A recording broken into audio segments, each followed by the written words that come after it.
Radio Bulan Dua Vata, Mekauti Kenda Vata Mai San Francisco ki Burubura, Sema Mai Ngai Waseayani.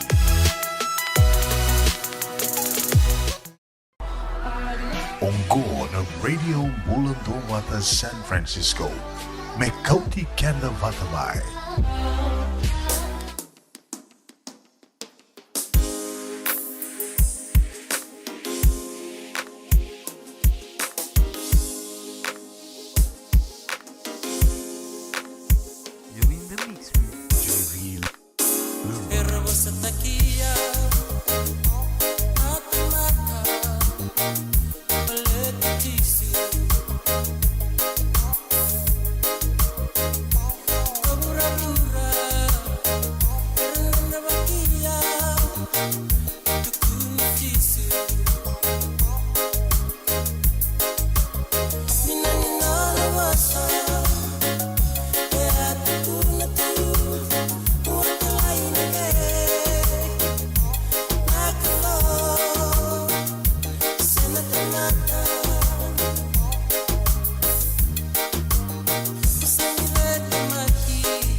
Ana radio bulan do vata mai weekend waki te kani wiki mani ana do tale na non dei wasining ona vata ana kabi bina ka ni wakarambuka den dai ka tini ka dio ni singa ni bula January o ni taka ni o ni bula binaka tiko se venga rava no ni sema tiko me kina e nai kabi binaka ni wakarombuka dendai sa wakarawai tu wiki mdo mai nonda waka nui ni binaka tiko ani kina ndua talen na singa dhoko naki waka veituan raki ni taka ni senga soti ni ndo wakila tiko na katakata mai a Sanangori ni munri binaka tuna dhangi wiki tau and sa Amerika ngo and na tomba lewe San Francisco sa teko bu me tau tale mai na uda wakila itu nan raki mbata ko ngonea e lewu wiki tau ki tu sa wakila toka kina nambada sa lewu toka na suru lewu na bubu ya untuk kan tapa kami bina katunga ni soli tiko na idhengo ni mbula na visinga ka rauni nda mai vese mati tiko ni kina na nonda I wasiningo na vata se na nonda bata batongo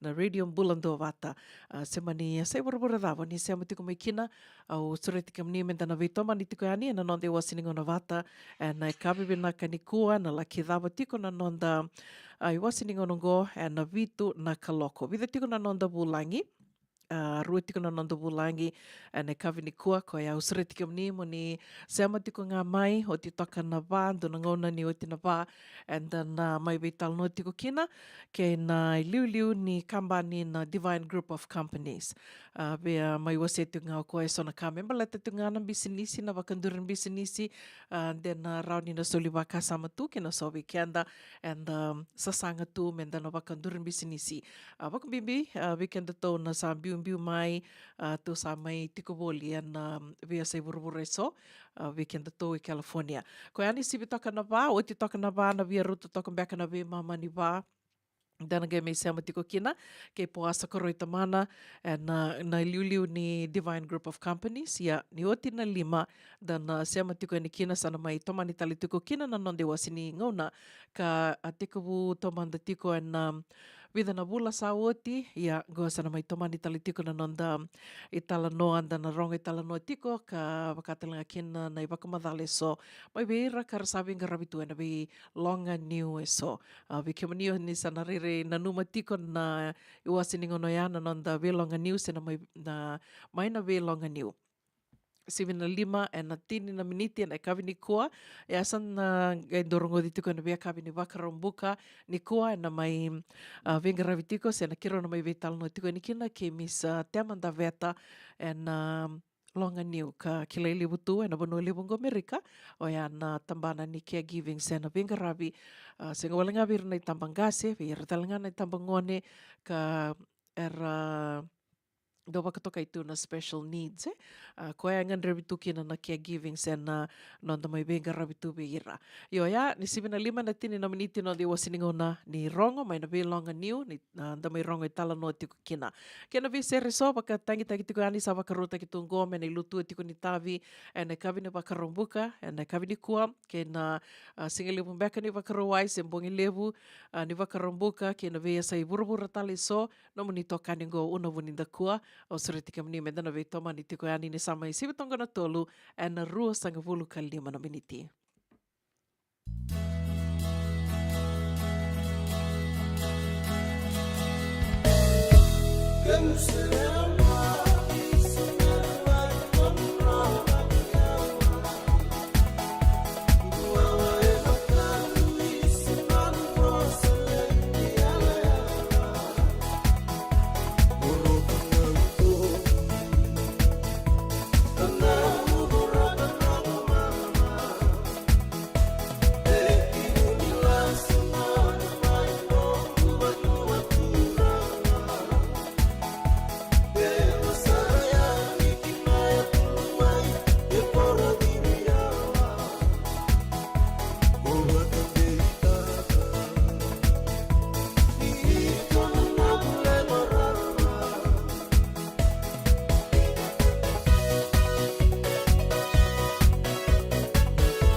ita. Do samba di ba kusa-kusa iwe. Yandra ita. Kita sili katalaw mande na Orange Lounge. Maleka. Goresan ba di kata-kata pinakasar tu nga toboy simpang bakau. Gay way dala tu kinambat. Koe serengan gori. Sono ngono santa binakat serengan na kenta kakana. Di na to zoko. Kaya kita sana berata ini bagai singelebu, kita sana gali bagai kabi ngaya ni kena. Na Orange Lounge, katalau baga singelebu se baga kabi, baru tegi tu baga manggo sanggai to toka na buno ni kana. Mai na menda tu ide ni ti, kena baga singelebu se baga kabi me bakana baga sekera. Na sui, ika tamu teke roro baga lolo keina vida tale. Gira ramo klana menu ni singoya. Na Orange Lounge, tolo-tolong dua Orange Street, Santa Rosa. Yang dua tala na tamang ni Divine Group of Companies. Dola mena wala kaloka na mataka, kina wala kaloka anambongi moniti kina singatambo. Na Orange Lounge, tolo-tolong dua Orange Street, Santa Rosa. Endona mate kuniti wale wabekenda mana wasa Pasifika na hepatitis B. Kunei ni ndua mana bayatini corona nini winua mana wasa Pasifika Amerike ni tobi reti kuna mate na hepatitis B. Ongo libu dhaki na kenara ni betobi sena tobi kuna mate ni navengada se liver cancer. Endende mendo kila kesate bikoitiko. Na bakani sanguso tini kene bakatakila kila se symptoms. Bakabo kesambimbi na mate. Mbimbi ngone kila mono bakani kebi nyambaleta na hepatitis B. Peter mai kena telefoni 526 ono vituva 51 sesi koba na nondo to website www.sfhepbfree.org. JJ's Food Shack.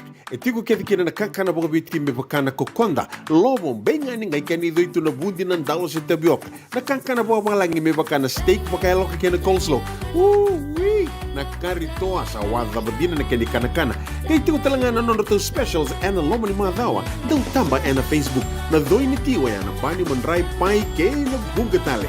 Gora na JJ's Food Shack. View Valley mo Billy James Street, Santa Rosa, California.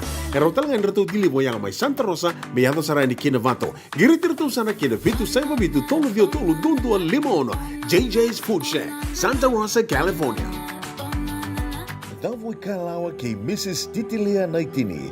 Darungo di kinanabi ulu tanga bimbi. Kanda unrende na kinabi talonota ki se usay na matanalevu. Ulu tanga di tosa kiliw. May ibayong giti kan daw velabeti. Romodan ni 7 na tinaminiti biti na may Singatu City, 7 na tinaminiti na may Singamoniti Emerke.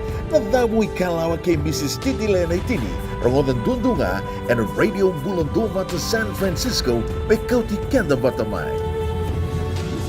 Erto sangga yadamay na SkyTrade International. Ito sa nga may langana, si wati may marabi ka kaumanengangi kinandomo mata di vale. Yung goro na nuro to bingarabi na SkyTrade International may Kemadaway, California. Kinaway State Taliso. Na Chesapeake, $500. Bulapek, $100. Semangitipek, $500. Dinya saranga na vika o vinakata. Dalo na ika na matene na roro ng bisiketa na sudo kinagi. Na valawa kena vika taliso. Sanga ni sa umani ka na lagi talavyani. Winter saranggo kinanabo ni talibone na diwan doono. Ruwa walo diwa bitu sa iba diwa walo. Waya na diwan doono. Ruwa walo diwa bitu sa iba diwa walo. Membaleta na namukoda. Era to sanga yadomay na SkyTrade International.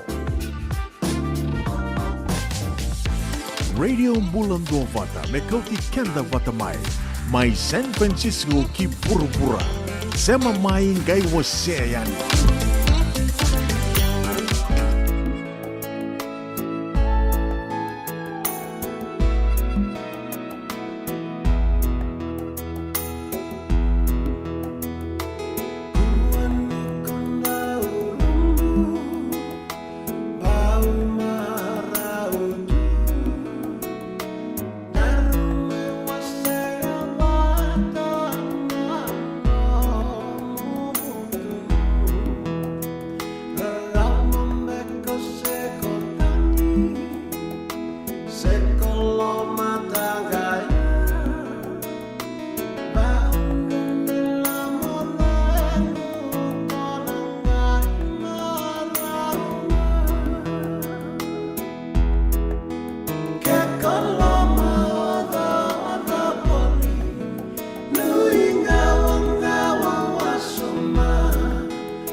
Dua mulu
Ana radio bulan do vata totoka nai tavi se roia mai ve chale mareao ko to tiku mai vaka vo leka na vaka na nanu ni venga ona sauti se dava.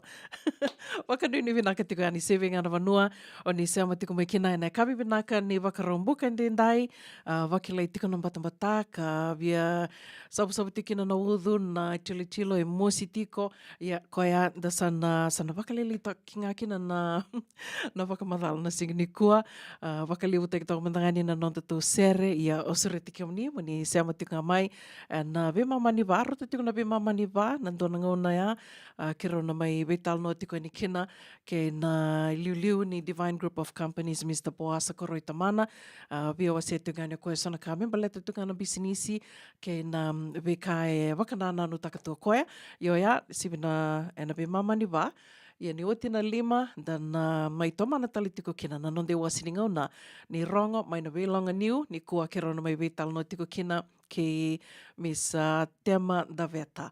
And bukunga ni longa niu levu ka aronika na longa niu levu ndua in Bonongo, California. Ke wakaisanga ni merika tau dhoko, weekend to na i tau case and ngone ni vitin to sa yadhara mai na bono liwongo kan so talangana madhawa and na sema tiko yani na rongo i tala no tiko na ve longa niu taliso me na ve se burubura taliso me wakair to na ngole tiko yani na programa na nek ke na ve bono taliso sala ki tukina na ngoni tuke ka sala ki ngarabi tukina na itabi bakadakadaka wati asali rau tukina na mbula mai viti koe ana mai lewe ana tiko anina non te wasininga ona, ni ronga mai na via longa niu, ana via kawi ni wakarumbu ka ni 7-5 ana tini nominiti.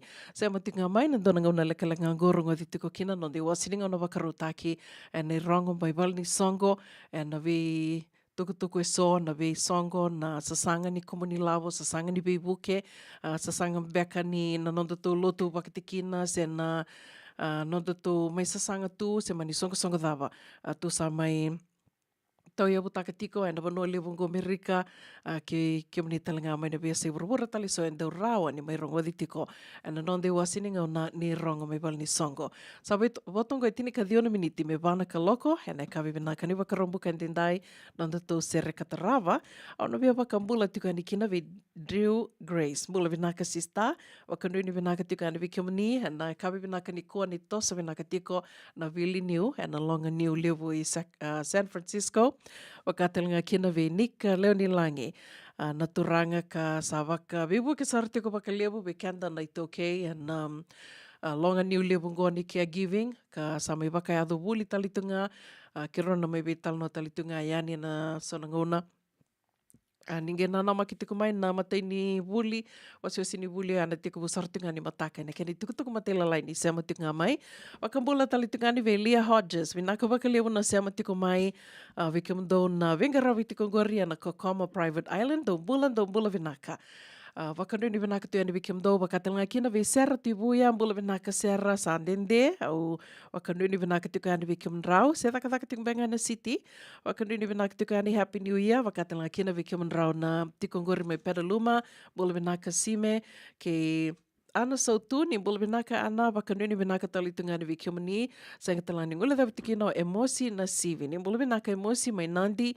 ka wakatelanga kina ve vilivo na ulango vinaka wakalewu na sema tiku mai ndawa samu mai te levu e nai kawini kua sanga tala singa levu tiku ni wakaroa e virto mai viti ka wakatelanga kina ve nau pasipan nene levu ni bula vinaka wakando ni vinaka talitunga ni vikimani e nai kawini kua.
sangga yadomai na If you SkyTrade hadn't been able International. to play Ikaw sa football, nga may what langana sport si would Wati you may play? barabi ka I gawa think I would have been a kinan human daw cannon mata ball. di bale. Yung goro na nuro to karabi na SkyTrade International may Camden, California. Kina Bay State Taliso. Na chase pack $5,000.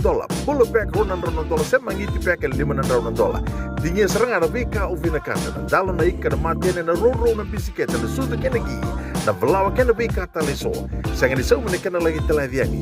Winter tarasarago kina naba ni talibone na diwan doono ruwa walu diwa bitu sa iba diwa walu. Waya na diwan doono ruwa walu diwa bitu sa iba diwa walu membaleta na namukoda.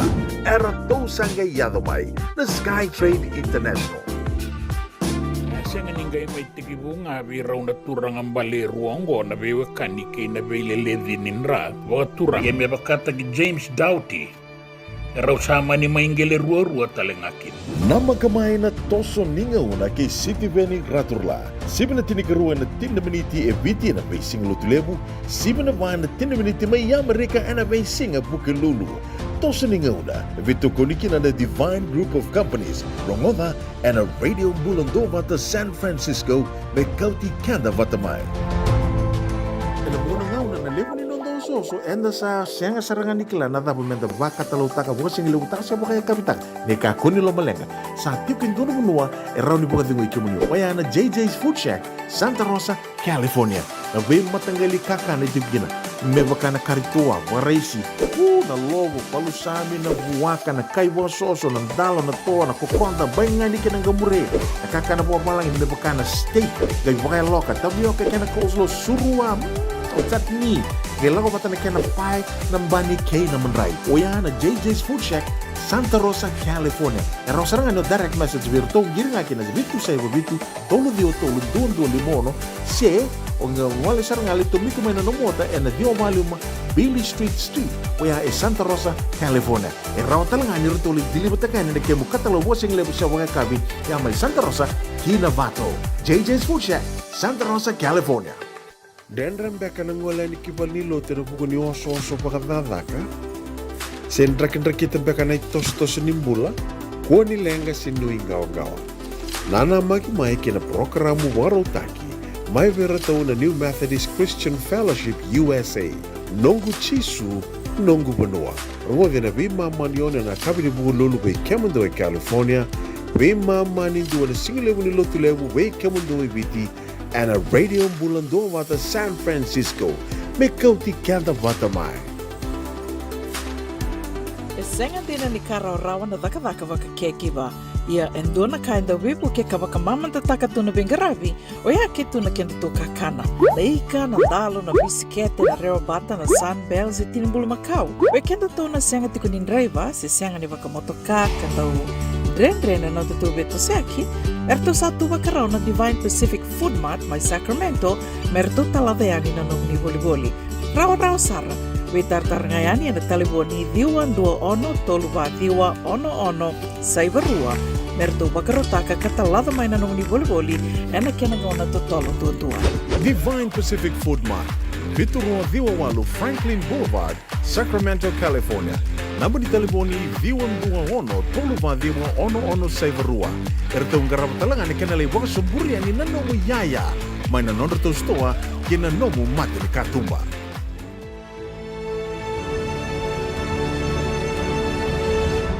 Onggo na rongo may bala ni Songo and a radio Bulando vata San Francisco. May kauti kanda vatamay. Mata iti nga ni wasi-wasi ni nonda iwasi ni ngona ni rongo may bal ni Songo ene kabi ni kuwa ruti nga na itukutuko ya dharati ko may may baka sabu iti ko yani kani matai may baleta iti nga na buli ni caregiver buli ni baka rau kina daka ngona caregiving go na baka iduriti ko matai sarti nga ni wasi-wasi ni buli ni ambaki ngo ro ndolo ro sanga bulu kaba baka iduriti ko na matai ni buli and go ni mataka go na HCA Caregivers Module 1 na baka idurusar tinga ni mataka ni karusang bulu ni singa ni bula January may Santa Rosa kena tuku matay lalay ni gibi tartareani kay Nick Leonilangi tiko talanga ko ay na messenger na Facebook Messenger kaya baka senga kaya baka render be kaya ni tartar nga may o nang kising mati kaya ni Mr. Leonilangi ka sa may baka do buli tiko Vevu ke sara tiko wakalevu na wuli ni wakawakarau tiko membaleta na dhaka ngona caregiving. Ia, e na madhao rua mai ngona Ana ka rosanga bulu ka vitu ni singa. Madhao mai ongo ne ka rosanga bulu ka vitu ni singa na wakarawai e na wakaidhori tiko kina na Module 2 Practical Caregiver. Module 2 Practical Caregiver e na wakaidhori e na madhao katumai na ka rosanga bulu ka vitu ni singa o wakambauta e na wanua watanga ka wakaidhori kina na wuli ni motaka mai Santa Rosa.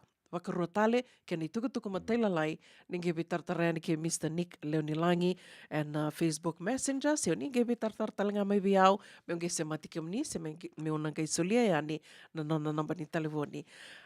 Oti ngani tukutuku e adhorati kumai e kavini kua, e kawini kua me baleta tiku ngā na i songo ni wuli oti and LDS Church College mai Tamavua gove kenda tau e California. Songo ni wuli oti ni LDS Church College mai Tamavua ve kenda tau e California ma tei tiku ni nonda tau mbose na wakaidhuri tiku e na wakarombuka saranga mai ongo na ikarusanga bulka o ono ni singa. Madha ondua mai ongo. Rusanga bulka ono ni singa ni bula o January ana wakarombuka mai ongo na wakaidhuri tiku e na nonroi tiko na saumbuli na iau, o ia na vitu dhiwa ndua vitu 43rd Avenue, 7917 43rd Avenue, Sacramento. Te kubutiko e na vitu na kaloko ne kavi, na ubambuta na te kubutiko na wakai kavi o te asanangai wakaidhuri na mbose se na vitalanoa. Member leta tik nga na songo se na nondo tau wakawakarau tiko dhawa so te roni na wakaidhuri e na mbakiongo ke na sanga itu nga menda mai waka tau dhoko takitali tiko na wuli oti mai na korni wuli ni lotu na Fiji LDS Church College mai Tamavua. Tau sa leo besar na mai tiko ngoi California, wakatel nga kina mai Utah, mai Hawaii, ia na kena i tukutuku matailalai. Ni sereti mo ni na adhe ni kina wakaleo e na madhao katumai na nonda to matai tiko ni vital noa, matai ni mbose, matai ni sota e na vitu na kaloko e ne kawi ni wakarambuka mai ongo. Ke nei tukutuku matai lalai rau talangani o ninge vitar tareani ke sera mbale na ngasau seo selina saumbuli na iau. Rau tiko talangaro na marama ruongo e na messenger ke wakaisenga ni vitar taramai ona geisulia ni na nonro namba ni talivoni.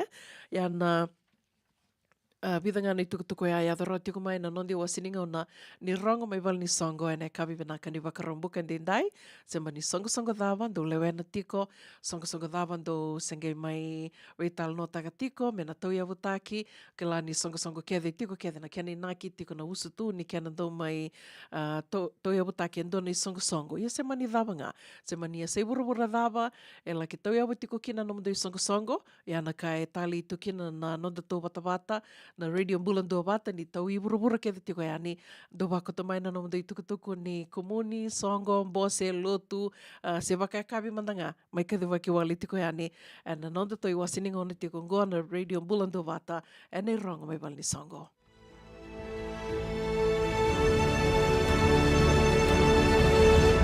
Ongo na rongo mai bala ni songo and a radio bulando vata San Francisco. Me kauti kanda vata mai. So mais pandono na kaloko e na nondo to i wasiningo na vata ne kawi vinaka ni wakarombuka ndindai o kinda wakike mni tali tiko ani na sengei sema wo tiko mai sengei sema tiko mai ne kawi ni kua vinaka wakalevu nandau sema tiko mai vinaka wakalevu nandau wasi tali tiko ani na nondo to vata ka sato mai adhoa tiko kinongoa na wili levu ni vitu sanga wulu wakadhada na undolu na leo ni matabu vale na radio mbula ndo vata sonongo na wakami usenga tuni undo kawai taka o iau na kena mai wakaidhori tu ngarawi tu na nonda tu porokaramu ina vea kawi.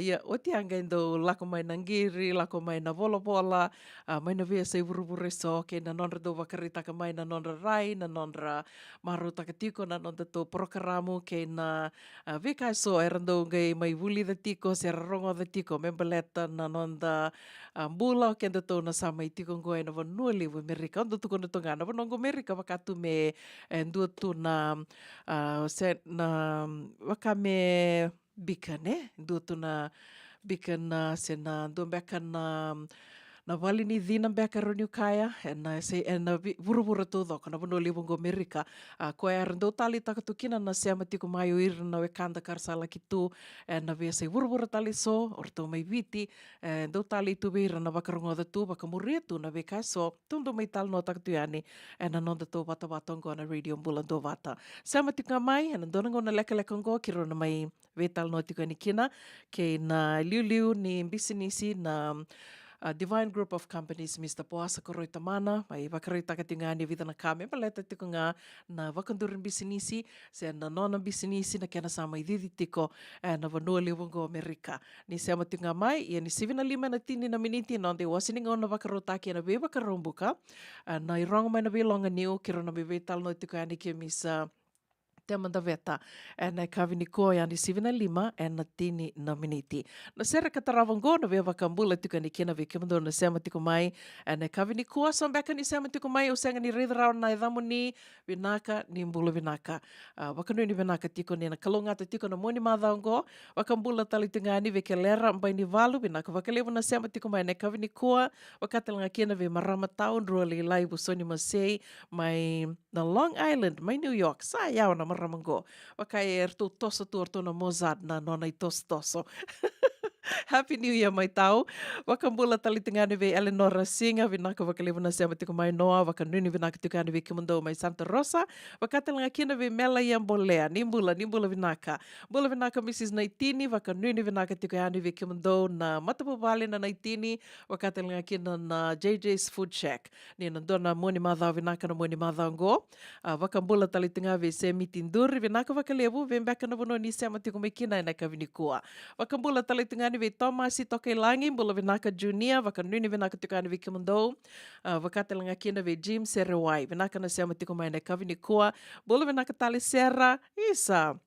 Dona bonoa totoka e bingaravi tiko kina na maramango, wakambota na tamba Rosangulukan dua, ka Rosangulukan dua mbeka ni tamba vale nandua na walilevungo i San Francisco e bingaravi tiko kina na maramango ninda tume daki ada gai reida tu na city levo San Francisco wakandu ni vinaka tiko yani ve kemundrau na ve tumbuni na city levo San Francisco wakatala kina ve Dasha Hidden Blood bula vinaka maramanaita wakambula talitingani ve naupasi panene levo vinaka wakalevo na sema tiko mai na kavini kua bula vinaka sela tangi daki mbau vinaka wakalevo na sema tiko mai na kavini kua wakatala kina ve Drew Grace ke Leah Hodges ke kemundo na bingaravi tiko ngori mai na Kokomo Island Resort mai kandavu wakanuni tu ni nanduna singa o na mutuki Kokomo yo senga ni somi na tatandra nanduna singa na edhova ndina yani se vadava wakambula tigani ve President Lee vinaka wakalevu na sema tiko mai wakatala kina ve Emma bula vinaka karua tima i mamboila isa sandende ono itaka niyo ni mbula vinaka tiko wakanuni vinaka tali tingani ve kemunia na kavini kua se manilonga niu dhavo ni venga ravi tiko kina onga tiko na vili niu na kavini kua gome na nomuni kevi tiko mai ve Leo Osborne ena ve vengauna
Radio Mulanto Wata San Francisco. Mekauti Kenda Vatamai.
Radio Bula Dua Vata na Itavi Seroiau, o Nuitakan ya, may baka maluun de alo tiko, baka bimbini sa vaka rombu katiko ngobi kenda to, en na vanole vango Amerika, kena vea se burubur tali so, to sa vaka rombu katiko, singa dhoka na kitiko verto mai viti, vaka nuni vinaka, singa tiko ni okilani ndando lakoani na makete, na sasalu ni waitui, endo sinai, endo Sanga ni dhakarau tu na kena lebu na singa dhokanaki artoa wakaritaka tiko mai bia ue so na noge laulawa na vida na madha o sauti artoa tuku na tiko marto una na ngonongo e sa rawa tu kila iliu do madanga na wakambimbi vekenda to na sa dhaka tu en do wakatu en do na vuturi leu ni to wakasamataka me tu sana lakoi vali o tiangele sanga na tavioka ka koe na ngonongo, ke tongendo santa suka ngā mai, tombale sombo ngā mai na makete, sa woli ngana tavioka ni sa mbuta tu, sa koe sarto ngā ia, ko ngā ni vale sangele wakarauta kena kena idhoi, sa wakarauta ki tu, ia, koe anda na numa ni nda sa mai tubango i palangi na kena wakarauta ki tu na kakana, na Na vakasanga mandanga sa vakaroro takitu tu sen ke vakatu via kanian dona ka vakalolo se na miti sa senga tal ni tulionga ngatiko na kariniu ia andone sana do tale na sana tukuna tali tiko via dona nungu tokani na madha saoti o ia dona kausa sa sanga takatiko na embakyongo na nungu kana mi usabi so takana kaukania me sa vakalili taki na nungu kania na processed foods na processed foods gona ya na lolo na kapalolo tu sakila tu sa rau tu weekend to na vika to na dumananga na kango na tabi okayada ya tabi okayada sa rau tu na tu salangan na sto tu salivolia mai ni sa yada tu dina ni frozen ya senga walangani dona kenan rendre ni to langa mai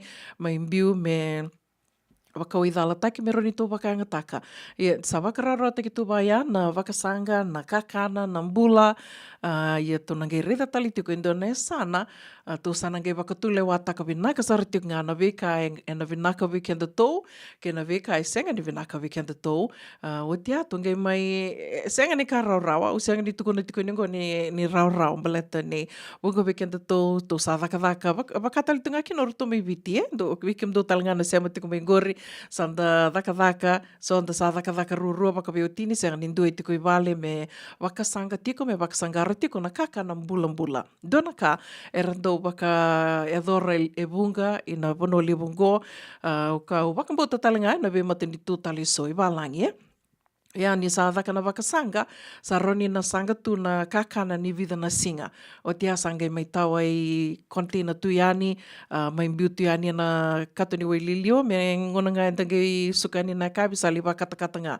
Dua ia, wakaangata ki tikina na kakana mbula, wakasangara tiko na kakana mbula, dina ngā ni sa roni rua tolu na singa toka ina loma ni kato ni wai lilio se, i sa frozen, Dina ni vai aia, e senga soti ni tō ni tō kani tiko na kakana e taua i kāpa se na processed foods me wakani ratuko ni tiko na wuni wai tō ke la tali te ngā kento ni senga soti ni vinaka weekend tō Sa wakadawa tiko na wuni tuba ni ambaki ngoa da tō sa mai dawa tali tiko ngoa na ve mama ni wulo January sa tose vinaka tiko se senga.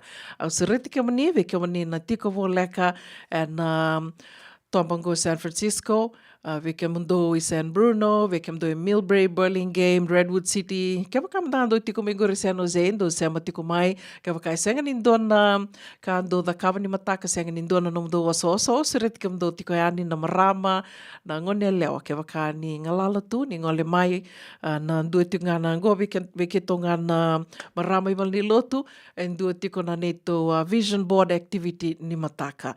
Na vision board ya na vika ngai, dana lalau tuki nene ambaki ungo, me na puki atu na nonda tui tostoso. E ndua na ka, kau kilani, ndau lewu, rauni utukuna ni vedio senga bulumbeka na pasende, ni lewe ni vanua, e ndua na kango, e ndau tiko sarangai na nonda i tuba, and tuba ni ambaki vows, and the New Year's resolution, o ya na tiko mbula, na nonda veso taka na nonda kana, da veso taka na nonda mbula saramandanga, me da tomba le waka lewu nda, ya bala waka lewu, kako soti ni lewu nandambe, ya, koea ke tōna numa tiko i wani lotu e ke tōna marama, me ke tō sota bata ni mataka, maindua na ni tō activity o ya na vision board. Ke wakani ngalala, e na vi wanoa ka o dhabuta tiko ni ongo, ni wo leka tiko i Millbrae, ni ngole mai, kani marau me dano mai sota, da mai vital no takatu, na vi kai so membaleta na nonda i tuba, ni ambaki ongo runa ndolu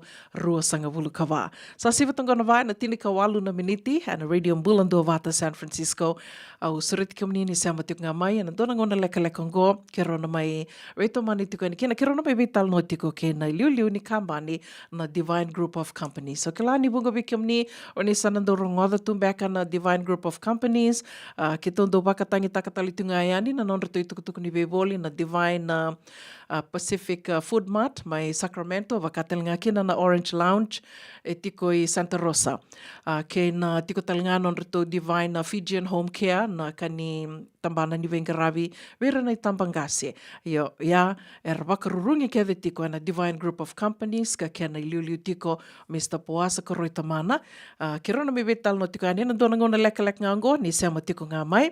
Ngona manta ngango ona via wakambula tiko ni kina weke mundau na sema tiko mai na kavini ko vinaka wakalevu na sema tiko mai wakambula tiko ani ve flow mbati. Mbula vinaka sista wakanuni vinaka tiko ani weke mundau and kavi vinaka ni wakarombuka ndindai no itaka ni andong bula vinaka tiko wakatel ngā kina ve sista va visikula wakanuni vinaka tiko ani na buku ni Willie News sa sukambeka no itaka ni maro taka tiko na nomani day off wakatel ngā kina ve ndau vengu Edelina Sikivo bula vinaka ndiso wakanuni vinaka tiko ani ve kiomania na kavi ni koa bula vinaka sila sawea vinaka na sema tiko mai ni sema tiko mbeka mai ve na kavi ni koa sangatala ni ngula davi tiko na serengo Bill Finau bula vinaka o bi bosa ilangi ka wakatel ngā kina ve mero ni buimbao isa na ita santende ono itaka ni andong bula vinaka tiko mai Fremont sangatala ni ngula davi tiko na o nauli tiako vesi mai Rewanga Santende ko ni ali mai ono itaka ni bula vinaka tiko wakambula tali tungani ve Mels vinaka wakalevu na sema tiko mai na kavini kua ve na numi tiko koe verto mai Australia na matabu vale na swinga tukana ke kaurasi ke kimdo na matabu vale na kaurasi mai Australia wakanuni vinaka tukani ve kimdo na kavini kua mai verto na matabu vale na Novo i San Francisco. Sangatala ni ngula dhavi tukino ndrua le laivu soni masei. Bula vinaka tali tau, wakanuni vinaka tiko koe wana makumbuna. Mai bali mbula e Lambasa. Isa, vinaka wakalevu na sema tiko mai. Bula vinaka Maria ke Eli. Wakatel ngā kina ve vasu ni tei levu. Na malo. Happy New Year, sister. Wakanuni vinaka tiko ani vikimdo mai Malevani Australia. No itaka ni ando bula vinaka tiko. Wakatel ngā kina vendi mai ko mai suva. Isa, sandende ninguém sema mai. No itaka ni ando bula vinaka tiko. Tose vinaka tali tunga na Vili New. E na kavi vinaka ni wakarombuka ndendai. Sangatala ni ngula dhavi tukina indona birthday boy. Romeo Bose Mataka. Vinaka wakalevu. Happy birthday. Vena numi tukani na nomuni bumbu o ndruali laivu soni masei wakatel ngā kina ve President Peter Lee ke Sister Lee vinaka wakalevu na sema tiko mai ve kimdrau na matapu vale e Burlingame sangatala ni ngula dhavi tiki no tima e mamboila ni bula vinaka Emma ke kimdo ke desara na sema tiko ngori mai nandawa wakatel ngā kina ve kimdo na sema tiko mai na goverto na Bay Cruises na City Cruises back na head girl o D Lady D ke Neila Chileta wakatel ngā kina ve eseta andirewa. Bula vinaka eseta sandende, ono itaka nio ni bula vinaka tiko, ve ngana vanua ni sema tiko mai kina e nei kavini kua. Sangatala ni gula dhavi tiki na Ratu Vini Prakash. Ni bula vinaka Ratu Vini, bula vinaka ndau ve, naisua to kasa. Vinaka wakalevu na sema tiko mai nei kavini kua, gome na nomu ni kia ve tiko. Nations Production.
Radio Bulan Dua Vata mekauti kenda vata mai. Mai San Francisco ki buru-bura. Sema mai ngai wase yani.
Naita. Tu samba di ba kusa-kusa iwe. Yandra naita. Kita sili katalau mande na Orange Lounge. Maleka. Gorsan ba di kata-kata pinakasar tunga toboy sembang bakau. Gai wai dala tu kinambata.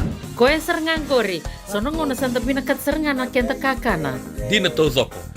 Keba kitu sana berata ini bagai singelebu. Kitu sana gali bagai kabi ngaya ni kena. Na Orange Lounge, katalau bagai singelebu se bagai kabi, baru te itu bagai manggo sanggai to toka na buno ni kana. Mai na menta to ide ti, kena bagai singelebu se bagai kabi me bakana bagai sekera. Na sui, ike te buteke roro bagai lolo keina vida tale. Gira ramo klana menu ni singoya. Na Orange Lounge, tolo-tolong dua Orange Street, Santa Rosa. Yang dua tala na tamang di Vingarabi ni Divine Group of Companies. Dola mena wala kaloka na mataka, kina wala kaloka anambongi moniti kina singatambo. Na Orange Lounge, tolo-tolong dua Orange Street, Santa Rosa. Daw kalawa kay Mrs. Titilia Naitini. Daw rungo di kina nabi ulu tanga bimbi. Kan daw rin di kina nabi talonota ki se usay ena matanalevu. Ulu tanga di toso kiliw. May boyong giti kan daw velabeti. Romodan di 7 na tinameniti viti na bay Singatu City, 7 na 5 na tinameniti na bay Singamoniti Emerke. Nadaboy kalawa kay Mrs. Titilia Naitini. Romodan dundunga and Radio Bulan Dua Vata San Francisco may kauti kenda batamay. JJ's Food Shack. E tiku kena na kankana boka bitki me bakana kokonda. Lobo benga ni ngai kani doitu na bundi na dalo se tabioka. Na kankana boka malangi me bakana steak baka eloka kena coleslaw. Wee! Na kari toa sa wadha badina na kani kana. Kay tiku talangana nono to specials and lomo ni madawa. Dau tamba na Facebook. Na doi ni tiwa ya na bani mandrai pai ke na bungatale. Gore na JJ's Food Shack. Viu Valley mo Billie Jean Street, Santa Rosa, California. Karo talangan rito dili mo yang may Santa Rosa, may yato sarani kinavato. Girit-rito sana kinavitu sa ibabitu tolo vio tolo dundu limono. JJ's Food Shack, Santa Rosa, California. Dendran beka nang wala ni kibal ni lote na buko ni oso-oso pakadada ka? Sendrak-ndrak kita beka na itos-tos nimbula? Kuha ni lenga sinuing gawa-gawa. Nana maki-mai kina programo warotaki. Mai vera tau na New Methodist Christian Fellowship USA. Nongu chisu, nongu banoa. Rua vina vima manione na kabini buku lulu bei Kemando e California. Vima mani dua na singilewu ni lotu lewu bei Kemando e biti. And a radio bulando wata San Francisco. Me kauti kanda wata mai. Erto sangga yadamay na Skytrade International. Ito sarang may langana si wati may marabi ka kaumanengangi kinando mo matinibale. Yung goro na nuro to vingarabi na Skytrade International ni Kemadaw, California. Kinaway State Taliso. Na chase pack $5,000. Bulo pack $100 sa mangiti pack $500. Tingin sarang na vika o vinakata na dalo na ika na matyan na roro ng bisiketa na sudo kinagi. Na valawa kinaway ka Taliso. Sa nga nisaw manika na lagi taladiani. Winter tarasaraw kina naba ni telebone na diwan do ono ruwa walu diwa bitu saiba diwa walu waya na diwan do ono ruwa walu diwa bitu saiba diwa walu member leta na namu pada era to sangga yado mai na Skytrade International. Era radio mbulando vata na ngauna sa watong garo sang bulu kalima na miniti me lima na kaloko awa tukuna tikonian ninta na mai vital no tiko senta na may rongo tiko na nero na may vital no tiko ani kini lulu ni Divine Group of Companies ya ninda se waraki ko tiko o nanu mami wose mandangani ndo na kakau kelani vital no takisar tiko bakalebu go ke bakau nindo bakamuria na itukutuku na nonda banua semani bono da banga oni bakitiko tiko kina endo na kango esa toso totolo sartiko nga na ken toso daki tiko na wili ni leoni banua kar wakila rabaka lengai talanga bakai labo kambuta kodi tiko na ken ritukutuku sena non ritukutuku na scammers ya na scammers bakatan lakina na non daibol nimbange so nanguna dangai ndore ya ni bango sa lakutu e vida na transaction mai na non to account bank account e vatiko ya kabakatan lakina na taliponi e sona ka inda seng sartungan inda ninda tanra ninayado se kebakaisenga ninda kinda tiko senda yandrandra vitiko e rawa ninda na rawa isartunga rawa da mai kuita gitu na vikaiso dangele lia dikenda mango sa ambera sa lako indo na umani labu liebu se sa dageli sanga mendali boli na dona vanua sa tukuni mai we indo tani tale sa bakanga takatiko na nomo credit card se do tale sa bakanga takatiko na nomo social security number na vikava ya Otia, sana gay dito na mo baka sama no mo sanga mo nanu malisu tali bimbe kana vanua se davam beka ko adakava ko alisu li kina se baka raw taka na non butako kino la ko butako na ke muito kutuku sena no muito kutuku sena no mo credit card information na vika ba ya do o baka rongo da tiko na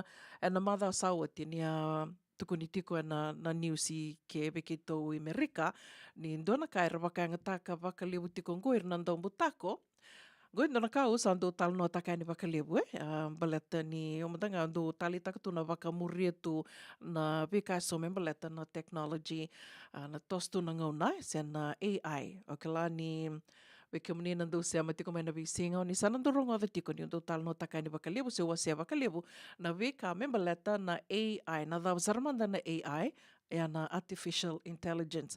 Dava saramanda na artificial intelligence and the taroni taronga.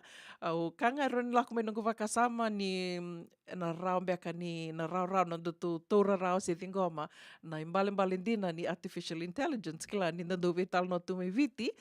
Yo manda ngono segi tumbu daki tu tiku mekina do kasama taka na robot nando vital no taka na yale alo laku may na Star Wars koya na robot ya.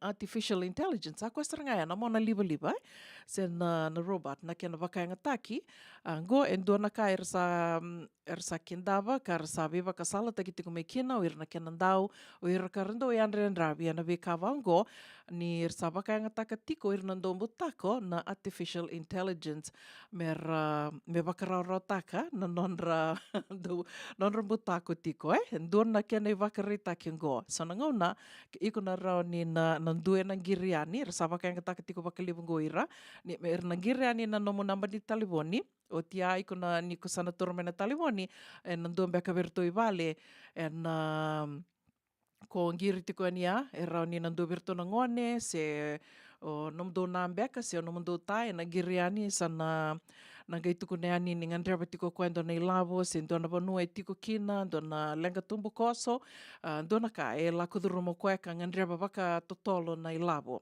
se do na kairo ni na tuko na yan mo la ko yan mo na lay kuti ko mai sin do na kabaya na karangay tuko na na kenan daw go me ko sa kenan ngo me to vital no kina baka mata bu vale me tiko nga so na kairo ni to vital no taka ke baka indue sama ningiria ni vao ya o iko nge o kilato iko yo kaya andondo no me tiko me kya andondo no me sitiko me kornibuli se tiko beka me valni daka da bele ngir to me kinongo yo iko rongo de tiko nandomo sa ko eke de saranga sa ndomo na domo na domo ina timu se duberto ngone sa vati ko ayo na ka sarangay viva kasala te kitiko me kinongo menda da kaba baka matu vale o ya me to vital no taka indo na ka ke baka sama ni lako ani na girva ya dava mando baka sama taka indo na taro sin do baka tuku ni user code dona code dona ka me kutuku ne ani o ke mundo nga baka matu vale se o ke mun raunga ro kila vata se nga talin dona vanuan ro ali vital no taka kina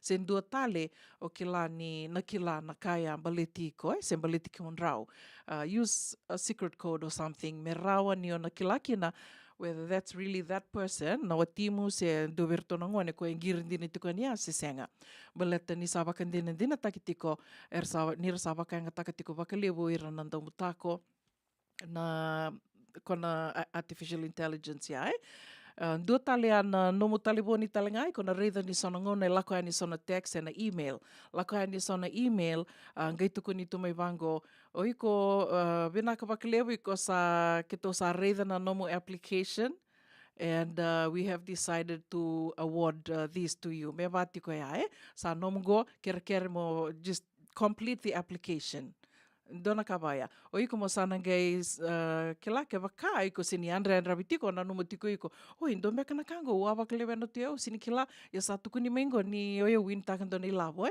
me bolaya ni na mo bakotia ni na information na korto wina kata tiko mai ano mo na taliboni backup so erto na tuko na mai kito we bakan data kan we would like to confirm that this is your real address we want to deliver something and avati ko mai ana kai rabolati ko mai na nomo taliboni na text se na email kenda to sa ngonongo me to sa na yanre rabi sarti nga kina ke lako mai ndona kabaya waka sama tak talemanda ndona banua iko wakale fomu kina se senga ndona ka iko sasanga mo oli sasanga wakale fomu kina ndona banua se senga mo waka sama taka waka bimbi nimbera ni ongai so matali na text se na email koya ke baka senga ke o kilani senga ke baka mandanga iko senga ni ko bakandi taka maybe you did maybe you didn't ke baka evaya no baka sama ko nga ke nangona to tolondon dua block that email or block that number raw saranga no mo block taka na number ni taliboni sena email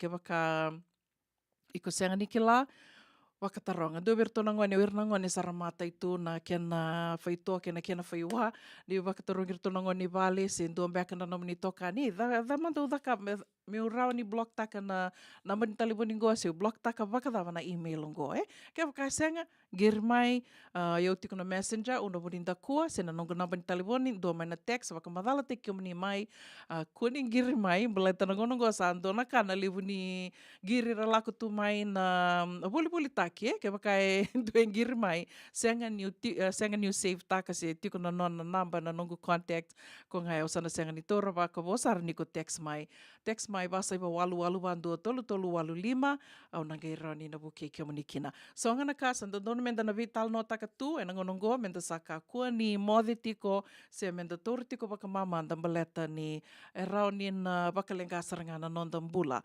especially with your personal information na nomo social security number nomo debit card na nomo account number na vika bao ya esa senga ni ge kakedenga esa vaka tu online na taliboni sa rawa na kakedenga da sa vaka tu na no da taliboni ta senga ni vaka iliu on ngandre besar mo lenda ben don na mona riden don computer da don computer sa geroni ko vaka kina se mo soma kina nomo email na ngono gona kakedenga esa tu nomo taliboni which is why it's important to menda na gangaroni tiko na tikino ya da vital no taka ke senga ni ko kilando na ka taronga kabina kana taro tomani tiko na da vakaronga sere na kavini ko ni sama ivotongo etini ka ono na miniti me 5 na kaloko nonda tau sere kataravang kono via vakambula tiko ani kina ve poa sangiri vasu ki kau bula vinaka ngiri vaka nuni vinaka tiko ani vi kimundo en singalevu ni kua singalevu tiko ni vakaruai ka vakatel nga kina venela chileta na wanga liva bula vinaka les ive mbaka na vano tiko kinangori ngeda wiri tu mai vango ke lani senga sotini au na vano ni vengaravi tiko kinangori vakambula talitunga yani ve mere ani keve mai suva dombula vinaka isa rato vakarita kati umengoni ka tubu sartunga na uda to sakila vinaka tu nan raki mai nondai ia kata tu dombula vinaka mai na Bryce Street vakatel nga kina ve ratu epi mbatire renga nimbula vinaka Jim Serawai nimbula vinaka vakanuni vinaka tu kani ve kimdo na kabi vinaka ni kua singalevu ni kua se mataka dombula vinaka mele vinaka na sema tiku mai na kabi ni kua malama na honu vakanuni vinaka tu kani ve kimdo na vetinani vakatel nga kina ve Apolonia bula vakarua tuinga mea vinaka vakalevu na sema tiku mai Apolonia vakambula talitungani ve City Veni Oliviti vinaka na sema sara tiku mai bolatangane na kabi vinaka ni kua di Lady D dombula vinaka vakambula talitungani ve Eseta Andireo vinaka vakalevu na sema tiku mai na kabi ni kua senga talani ngula da vitiku na serengo vikimdrau na tiku ngori mai vingori San Rafael se Pedaluma bula vinaka mai Oliviti vakanduni vinaka talitungani vikimdo na kabi vinaka ni vakarombuka dai and Radio Mbulando Vata San Francisco ni sa votongo etini ka 5 na miniti me 5 na kaloko.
ena muna ngauna na levo ni nondo soso enda sa senga sarangan nikla na da How do celebrities like Justin Bieber and The Rock generate hundreds of millions of sa dollars? tipin doon munua raw ni buka dingo ikimunyo waya na JJ's Food Shack Santa Rosa California na veio matanggali kaka na dibgina mebaka na karitua waraisi na logo palusami na buwaka na kaiwa soso na dalo na toa na kukonda bayangani ka ng gamure na kaka na buwa malang mebaka na steak gay wakay loka tabioka ka na coleslaw surua that me kailangan ko bata na kaya na pie ng bani kay na manray o yan na JJ's Food Shack Santa Rosa, California. E raw sarang ano direct message virto giring akin na bitu sa iba bitu tolo duo limono se o nga wala sarang ali tumiko may nanomota e na dio maluma Billy Street o ya e Santa Rosa, California. E raw talaga ni rito ulit dilibot ka na kaya mo katalo wasing lebo sa mga kabi ya may Santa Rosa, Kinavato.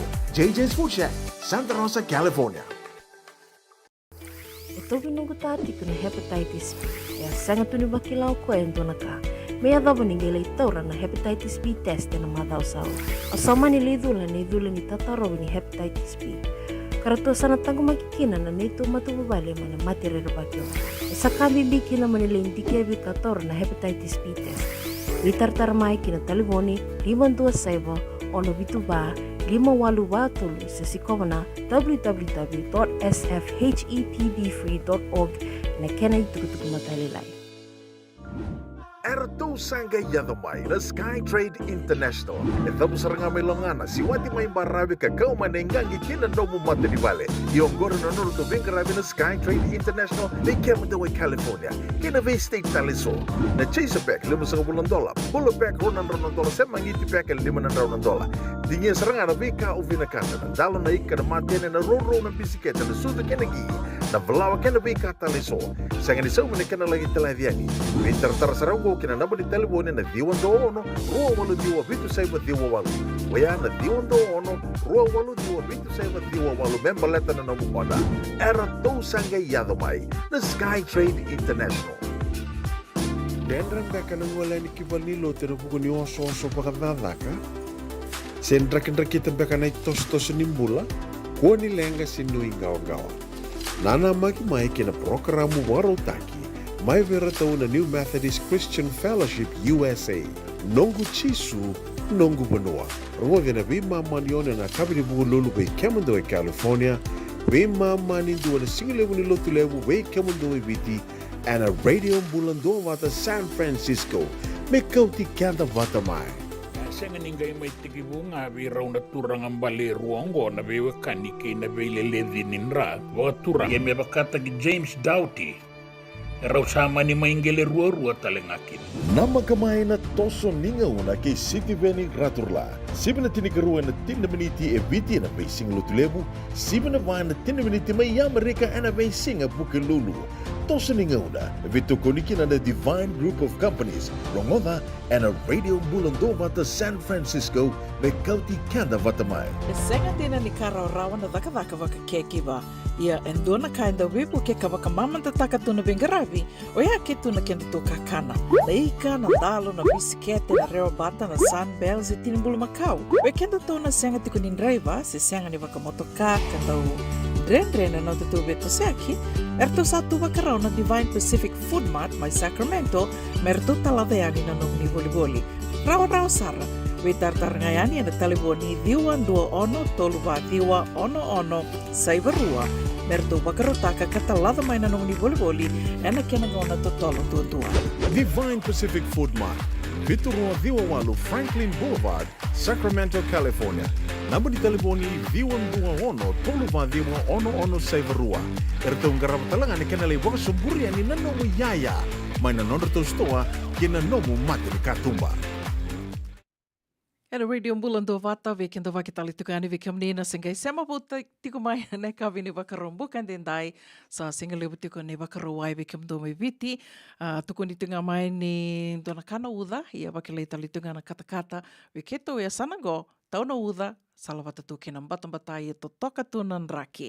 Di sana rei tako mengori me baka waba kamadala takatiko yani nindana mai veto manitiko ke na lilu ni Divine Group of Companies na kambani ka bakarurungi ke tiko kina na Divine Pacific Food Mart pakatala kina na Divine Home Care wakatanga kina na Orange Lounge. Arto na tolu na business ya wakarurungi kia tiko na Divine Group of Companies ka kena iliuliu tiko Mr. Poasa Koroi Tamana.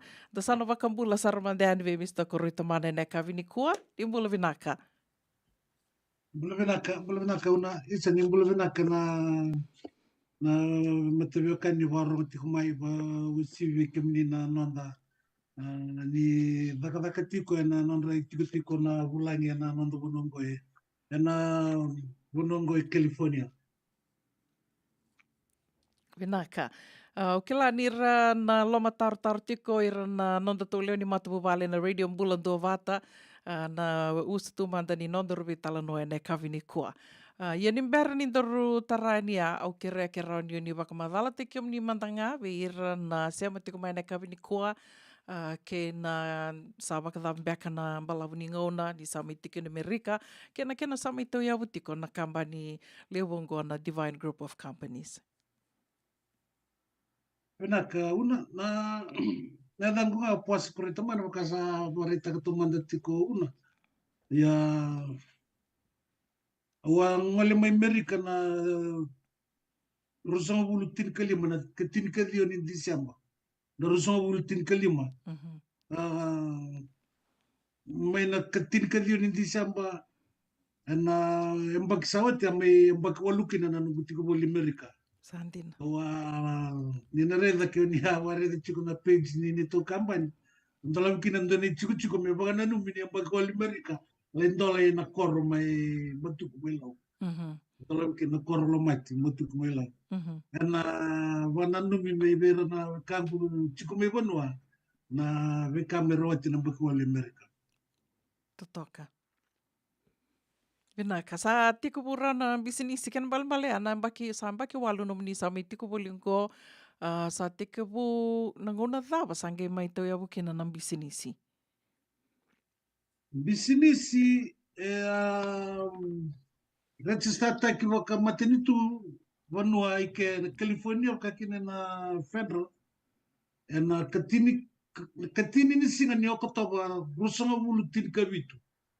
Register ya tunga otinga sangai tiga na pingarabe na maten January rusong bulu tin kawalu. Na business game tiga na rusong bulu tin kawalu. Totoka. May teka po ya sa teka po nga na caregiving na home care, Divine Home Care? Iya, tiga po nga na Divine Home Care ka tiga po sa tunga na vale. Tiga po nga ni ro neto vale nga dengan room nga kero kata tu meni ro bali bolong. Ti bulelai. Totoka. Ya samai tau ya brown na caregiving utia sa new bakarita katukan na Divine Group of Companies eva samai bakarurungi toki nang goe tolu na tambanai sa tolu na tambana ni business na Divine Pacific Food Mart bakatang lakin na Orange Lounge. Kila ni endo na kaundo lo matar-tar taka baka lebo yang goni sa lebo na agency na home care. Ni agency ni ngoni to ke sa may to ya burao Amerika ya kemo ni sa may teko na rawa na nomo ni agency ya o tiangay baka na nanudaba ko sa may basonga tolu tu kinabango na nomo ni business Na business danaka undo daka mo klato bole mo ndo kana nyo do daka mo daka to bole mo daka na nungu bukan tindiki. Ya mo bandika na surrounding na bono ikutukina. Bandika na dio tukunungo bukan tindiki mo reda na bula bukan labo ni matintue. Bula bukan labo ni matintu batike na daba na roni i vito mani tunde ni viko misalnya do na no retirement batike na kena tosoi me sona kamera na vi me tosoi tunga na business me kako ni bakana business ni toke kondo na numitu nduringa me ndawa ya obvio bodala na bana me daka kuni reso mungkin ni toke ya nakanga obvio karabi kan kata na kata menda ndure dono do business me balabu doble mo daka na no mu bukan tindik daka no mu bota taro Davana ka wadru matuna bi lako na bi di tampani song keso. Iku kelai koran iko tumikina so na talanoa ikoran me watoman tukin na nong bisnis. Anak ka wada ka wana matenya mbak na bula kumay. Wa may tumantanga warong tu biar tu makau tu. Na davandina nganita nan rakini bukan bisnis ike.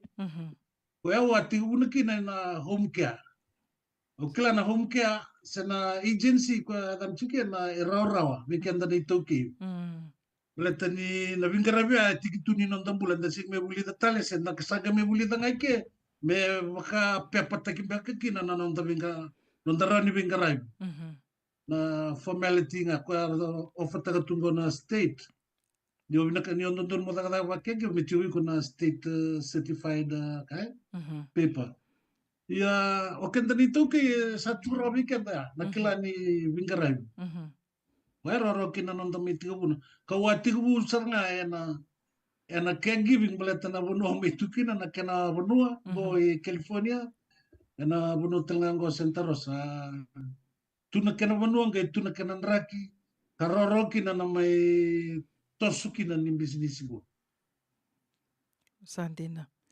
Ko ea ko sama ni le na wakanana nu wate a ko sama induri tali kino ya na rua na tambana na Orange Lounge wate ke na Divine Pacific Food Mart? Ya na Divine Pacific Food Mart wa may wanduria. But ni ure ni kla na ni wambimbi oya from experience. Tandola ko ina vi menta wambimbi menta sali chuku wate ke na nonda clients. Dala ko ikasa ndo wale mga nakotutuna noodles Enta toru tu nela o ngai da kana chuko bagada. O ngai la ko kina nongo bagana na mo wandure na stoa na mendona no ko buli kina na stoa na ngon tala buli te chuginu. O meni buli kina me buki kenda na itoke kila menda bingarabi chiku na bunonda bingarabi chikina we still eat Good food. We are staying at home. Okan menda kana bina chiku ya o buli sar na stoa Wali sar ndo na kena lori mera ni dili masar tinga kina weekend na vingaravi wambimbi anda tui na bono ni dakanaka me kausaranga ni kena nonda ani karura ni kena mai toso na business ya ya gauli tu sar ina wali pakai me daka real estate balata ni uri da nalenga ni kena nonda ndo la ko mai ke Wambimbi ke wape pachikuma ike mbimbi ndondonga na no credit points. Ke rani ko may wape patuma may singi bagi tolu tu sa bagi vida sa chunong credit point. Reng ay. Wala lo mali na mas taw chung na matubo bali. Ya ana buno ko ala ko kinay na real estate. Na real estate ko apartment ko ala ko chung Orange Street. May lang tal chakin na nabalikan na Orange Lounge na nonrabu kiwir na chukina. Pataki makakin na kanda irna kay na kanda na ngoni tukin bono biti da tike sa kanda na kana nonda binakatu nonda sa nakakatal chunga kanda binakatu da suka ngani wali sa kanya nakakana mo gamit. Patoy utalaki na walikana. Klasa Garamuchi ko na kenroin na kiro ha uni keno to ya. Totoka vakoti. Dava manda na nomini rai na veiran beka so era na via mai vakandurin bisinisi. Tum beka so na nomini pakasalam beka me vakana nomini amai to yavu. Me hadava tiko mengo. Okelani na auroni kaya na tamata kede, tamata tambuia ni rongoada na itala noa ke Mr. Poasa koroi tamana. Me ambaki vida ngai Amerika. Sa mai roninda kaya ni sa rawata binaka sartunga ko na American Dream do tukutuku ni tu ni sa mai rawata tokango. Na dam beka ronio ni na vaka sala te kira kina. Ronio kaya utalenga uoka kina. Dam beka roni no ni vaka sala mai veke mamina sa sanga tiko yani. Sa mai sanga bulu tu roni kaya na baki ni mai tu Ndo naka waka eu manda ola kuma waka wa kutu boli mai o andara boli mai vida na nunggu sala waka boli mai investisi ya o luwata talu pakai seranga me nyusa lagmay tole mo may wakan tinti kemanda yo sana numo mo may tumeri ka pambibi be kan tanda sa pa pamain da daga bina katuen bebiti nyo sa do may merika gori santo tele na tig mu rando ka tumeka you going to green a pasture ya dono nung kita tahu we kan tanda lagmay baya when you come to green a pasture with your position back home It doesn't work. bitalibu yan na itutu bitalibu tu yan ni pale na itutu le soramay mo to yung kanto do nga kay Amerika nga Sangge mito yab. mito ya we ya o karir talaga nang wala chukumay ko ni laku chukumay ko ni sa turmay na no ni labo ni prompten fan ni marra may bukan na no ni may toyab blata ko ni bela ko nga may ni sa may toyab sara Mexico na kani bia kare ko o ka chuku biki renan to bia to yabu kanta nito kay ro chikenda bina kachungo men to yabu ena caregiving na business ngo mlata anda kila bina katu na kene wale ya o ikunga mo nakava na no mitabi baka ito ken business garaba na no mo baka ndike nakava na no mo planning me binaka na no mo budgeting talaga me mabamuri na no itu ka ba kay labo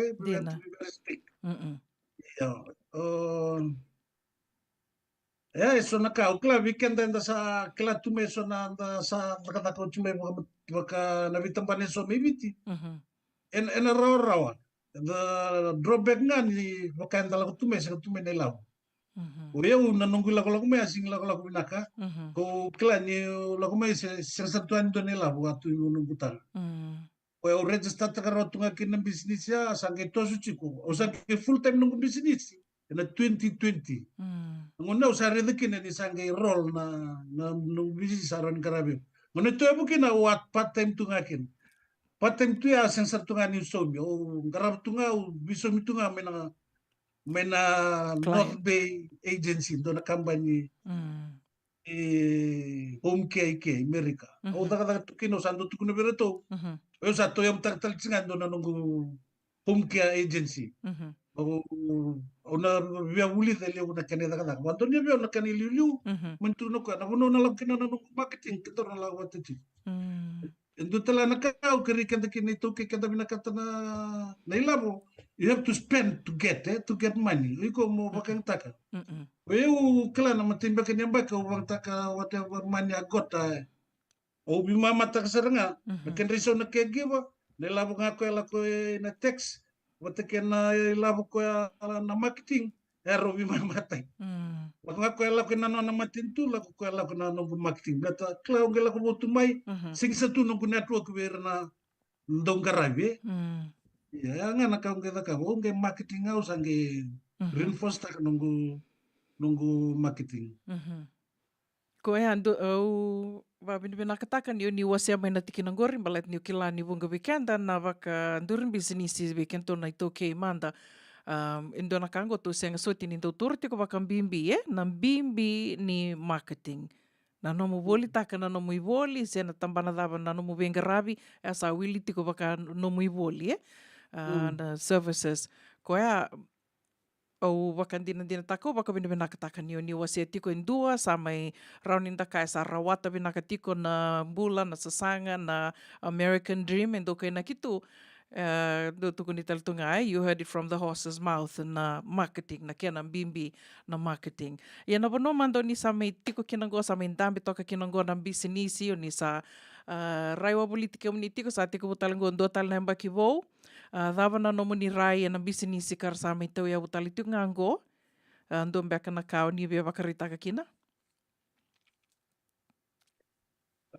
eu ndo na kerkere kala ni sa bia bukan turin bisinisi da bilomani dena ke labi competitor ko tel nga bembula iko bembula da ndo na usutu lebu mendo chiko be ko be bukan turin bisinisi me sabati kuna lomam me bina kachiko que voy a bandurin business ni corriendo kaya sa rawa kachiko me no bandurin business Kira-kira lakukan ikina. Duna turang bilang turang arto chika sa maruta ka sa toso da kana arto business. Arto kito ndo may vital noche. Okla ka sa na baron tu. Ando wa severo tu na kau da kapa. Lebu nango na bikenda na tauke. Labungan da sa rota sa bakang tagsara. Bakang tagsara songo na timtebu na mate. O singka ni dana non da culture sen non da tradition. O kanga mo wasiana no mo yaw ni business budgeting mo ando singu kango mo taro ko na no mo tile sen na no mo kai bailo to sen o ka no no ngando don melakukin na ilabo melakukin singi ilabo ni business dona kami na mo so miko eu sou meu singi nongo na ilabo ni business sing nongo Tu sandu mai wakia watanga, Yang Ndo sa miwa kiwa tango sa lora ini lewu ni kau sarota. Ana nono na business sing nongo. Ewe nongo tinga na kengu isau yo sali munango na. Au sa sure chima yo sa kala kika kaka au sa virta tua na kengu isau. Sandi na, ndo na kaya tu nondo tu malu-malu mutalanga tu sawakia watanga yani. Na ilawa ni sa di tiko no business vinaka. Ya rotona turanga rto sava kandurin business tingo sa di talitunga wa rongo da tiko ni sana rongo da talitunga non rto itukutuk ni beboli ni sa rto mai bito talitunga na radio bulan do bata tale ni da baka sama tak na kanga ila ko mai nungu baka sama nangu ne sa rto tuko na mai kinor to sa di tingo ni to business me sa di talanga na ni to itukutuk ni beboli me sa rto mai advertise na radio bulan do bata endona kana nungu marau sangi bango nungu baka sama competition is good baleta ni redi ramanda na India na China na Asia rau ni dua na shopping plaza ya vida bata tu na store na non rto store na Asia na rto store na India toto batanga na karboli taka so nga na kandu indi tok nga bakalalai yeran di tok so nga na non rto so o kila do toro ni vuli mai kina vakalivu se dava mbeka no menirai nungure etala bachu ko tatan ko endona line ningon salo chikin ko na commercial area na nungu tatan ngo ina chini namba ko muli ka na tulay ni store na sanango bersangele tuki de reda ko dona na office kito sa chikin ko sa nito office mai center dona sa property ni kambay tamborua release renting tel chukubi na kebalang rental chukubi kito na kebalang ito sa manito head office ngo chukutalen ni bakatike ni ka ndo tel na vale non kani kame balum bulutu ni kuli rental chukame bikito chukutalen ni ando tel na vale is on the line no sa bito chukina na no interest kaya sana man don sarve 2 months or 3 months time sana nito ya okay ninda sa ni ko baka during business sa mga ko beda ka mo tatanda dina no mo vision and then you make it to be aware with your staff kito ni mataka na nito singa ni strategic plan kito keda na staff na andon me kito lako keda na families mali tuna matabu vale andon mo rasong chicken no hotel may Sacramento guys lebu no soso kito sana kita ka nga berarti ni matay ni ngonongo kito sa kito may kinito head office duto nito boardroom na head office no kito sana strategic meeting na nito boardroom ni mataka totoka we'll include the family after the meeting kila merakala chiko na business ko itaka talichunga na bulan matuwal dina totoka bakoti totok sara na waka sama enda mai rongo de tiko na kabini kua rauni ukaya vikemni na tiko bolingo Amerika senga talanga ni baku iki na natu ena be se buru tali so maleta ni kilatiko na no tu batabatongo tawi buru kede ko ya na rauni ukaya na bakandurin bisinisi mai na be se buru tali so ena be toto bata ke tu ngana ke na vaka sama na vaka na nanu bata ngo rauni li vaka yanga te kitalanga ena banu da banga oni sala ke vaka tiko kina ko ya ona be tu kuna tiko ani rauni ni be tartar mai be Mr. Poasa Koritamana ke vaka endo na kaindo vaka rita ka mai ko ya ni tu vaka rau me na vivu ke ani be ke muni na ngandre batun vaka salam beka so na vivu ke satu bakarau ko men na wase tu yani na nona kila ka ke na ve ka me la ku rumai na vono le bongo Amerika. Do mbeka na do tal mbeka na ka ni ve bakaritaka. Evidente na ka varetaka tel chiko. Totoka. Do na ka o kerkere ni lok me ko sa varetaka ni sangitos lek ngana num business. Tobule masumiko. Kala masumiko me business me lakukan ngana nona lainnya. Na labu ni business me lakukan ngana nona lain. Berarti na business na tuwa kata kana vika ni toso ni business. Ni ko sa me engage te kira tu na tamataka. Mereka kun ngi kinta dal tamataka sar singsun. Sa may beso na nung business. Kaya laku chukunga ng business na kanala ini, laku chukunga away ko na nung ini, na nung beso mi, nang bulan ng business. O ya undo nakando barataka ya eliu nango na weekend na ngon tuki into may chungo. Tukuni nga ni sabi ko anto business salak sarami nakirilaw. O ya usang kaya bakibili chingango na nungu dili chukuni ni kampanye na business ko si business mo ni. O ya umbaka usangka si. Singli mo na nungu ilaw. Na ilaw ni business. Berata rawil tel chunga kino na nung tamatalagalak. O na marura chiko na tango mga chiko na matuwal na tamatalagalak. Ya singo ya menakin bisaw na business berata kima mi contribute to ko kina. Menge ranyuwango. May wichi kakina. O kala ni rong talchango e wichi kakina. Sa chungo doon na nito tubo-tubo me kito sana to si wichi. Sing tubo-tubo lelay tubo-tubo liw. Sana yado may na kanang una ke doon na talba ka doro vitalo may bur. Sa chukto dog na pepe ka sana ke wareta ka ni nadaba na nito tubo lew may wichi. Totoka. O kila ni lew sar may wichi nandun doon minabaka tikina. Kanto na wasini lila wali utelanga na magtikin. Totoka. Kanto tela ka o wareta ka una. Kila orida na nanguna go Amerika manda kento. Amerika weekend na ngoni tuki. Na business wina kandundo menda tuya bukina na caregiving agency. Beleta e lavo lew. Lavo lew ndaro atamikin ngai ken karua elele na no kompeta. Wirike na sakilangan ni business ni kebiche del camp for the Fijians. Beleta na nanda vingara vindo time. Ya na Fijian ndo time na nanda vingara. Wirike valangir sa singing garaba bakaliw. Niyo. Stoa, o eu na nungu atakabanga na stoa na ukunda nga na caregivers. Me poli nga may nakakana ni wichi, me ramay ka na chuki na caregiver. Pero na do tu vaya ika, patake kenda sa may chike. Di ba nanda wana na ni wichi? Dala nga na stoa may Sacramento, daw tataka may nakatakakan, daw katumikin. Nga na inakilim, na stoa singi ba tumbila mo chukubiyaw. Iya, singi ba tumbila mo chukubiyaw. Iya, na nungu na kinaki, mawuki riki na nanda caregivers. Kwa vive kana tu na nanda kaka na mgabiti me rabakaniti kuna stoya na mado sa uchuna o andambito ko rongo de chuna no ni interview ro interview chuko te kenantu na nongo staff na nongo former staff iyo eleki wareta ka chuko mai dona ka tu chuko ka mendayan ramai ni research ko na mendamba di leki mbula tali tu bir na wekanda ngo na India maybe ti. Karato tukuni chingo ni billionaire.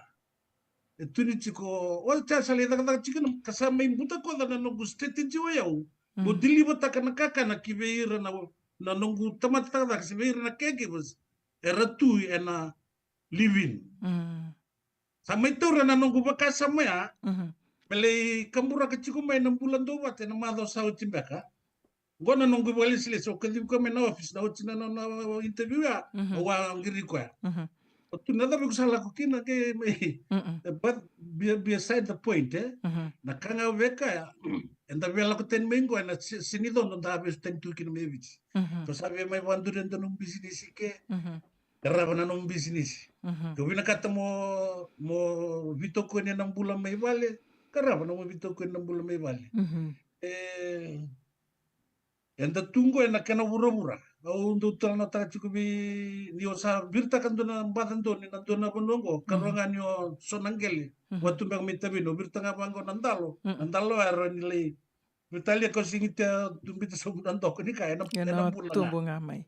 Ena bulan ngamay. Iya nanggel may binakachip. Wa mo pag usib nanggel ni ko birta ka chiko na matendalo. nalomana nelo na mesosoa ka bina ka chiku ya. Ori de chingo ni veo na tuku ko la kuchuko na mado saucha sanduna ka na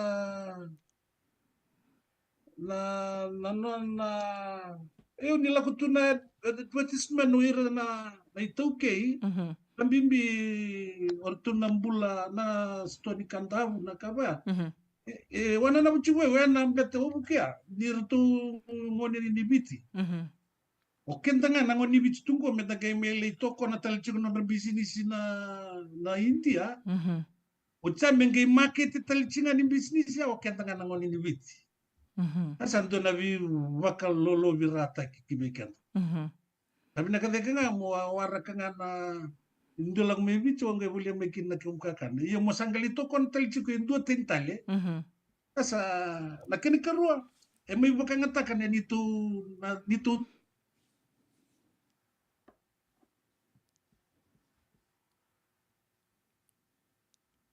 Nimbula.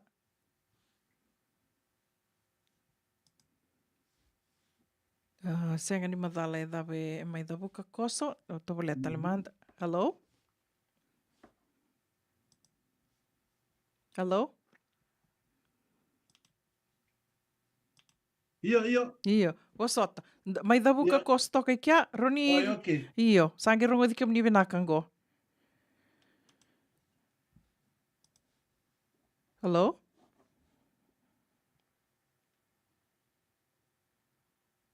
Kera te ngā ramani bebo soti, mai dada buka tiko ia, i ango, o ke la kero sanga i sea matalim bea kango. Rongo di au? Ia. Hinaka.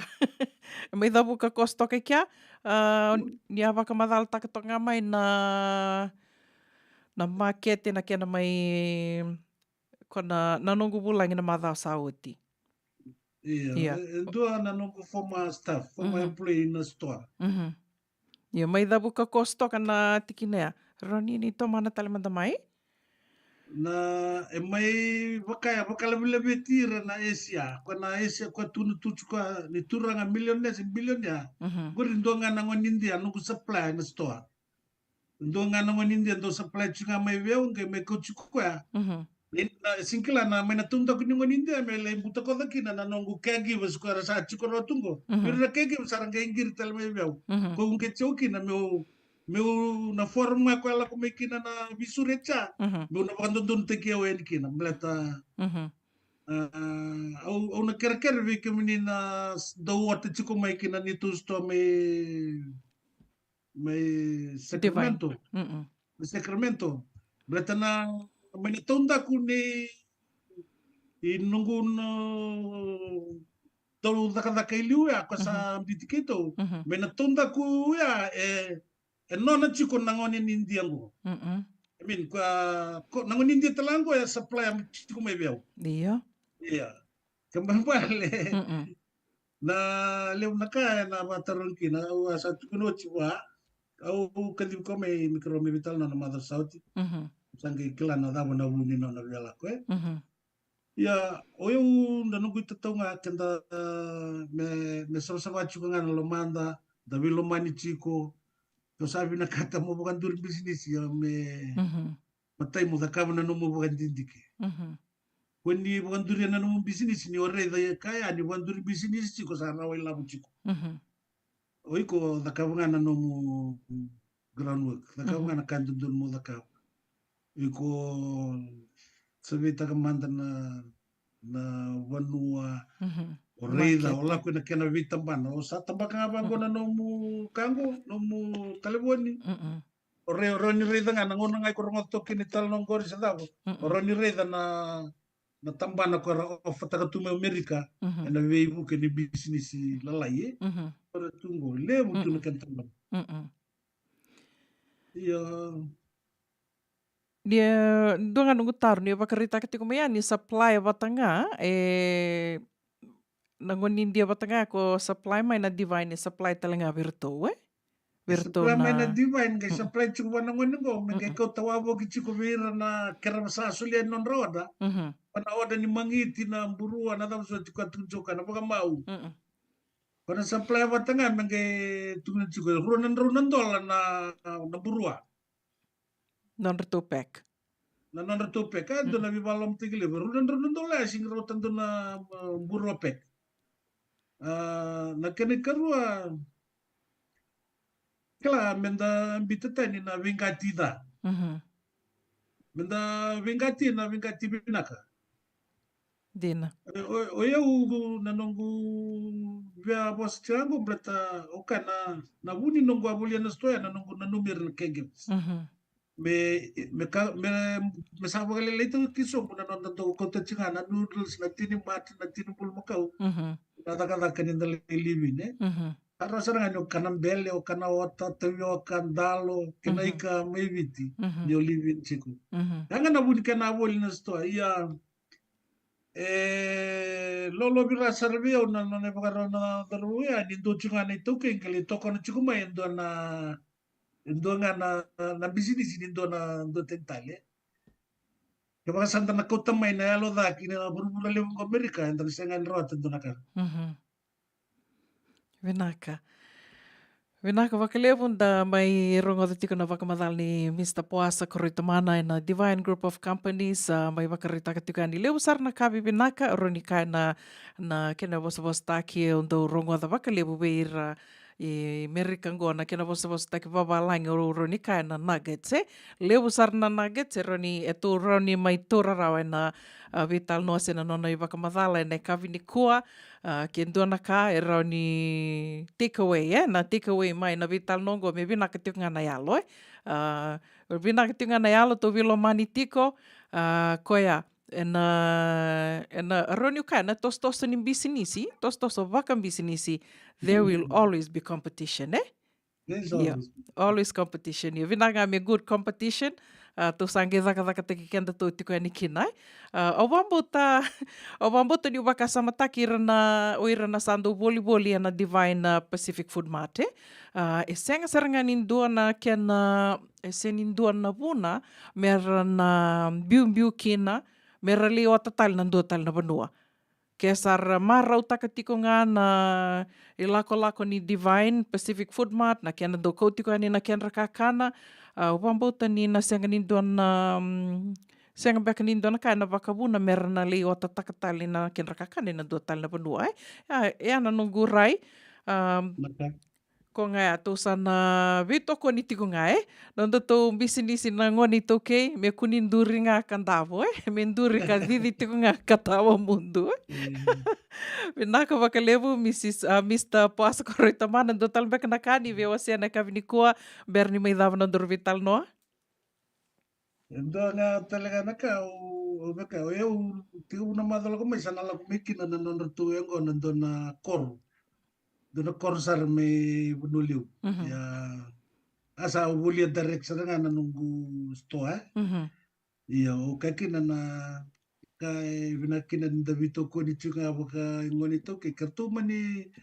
tu samani oda ngona saro tu nakandawu se o na maoli tu mina kaninda to ko ni chuka beta nela bena to iri chuka na nonda sok ni lotu na nonda chikina na nonda banua ina ngona masalah mi kina do na ngoni to ke me market takina chuka do na business no na kayesia oni toki ya nona ngana visumi ela bunga na doiri nga bwana visumi na boni la butoto ka na doiri tani le doiri chuka watai na doiri takini tani chuka ne token business kito ne token business kito chuka ngo nire kito sa vivu ke chuka na nonra kito na ngone sona song lo tu kito sa vivu ke chikina nela boni to business kito sa te doiri takanga na nonde song na itoken bono biche kata ne token o kini kita minta rai baka alma tu ina nonda baka tuleu atiki na boli não tô tos oi kito compete ko na baka stoa kito compete nga baka itoki kito ke la kondo ki be nakanda monito ke la buena de talaga chinga be kanta ngani so monito ke seki na maoli seki be yau monito ke o siamo kinadona koro siamo kinadona asano siamo kinawelo tu ni bichi o siamo kiviti la ko chava Menteri itu bakal mutua. Kakunin tamai boleh cukup kina dua, cukup mai tahun tak kunin dua, kuncung tu na milion dia merata garam ikan tamai. Siapa? Nila buana singi tu irius tali kina nonton banua. Sa wirta kasar cinga nila buki tundak. Vinaka.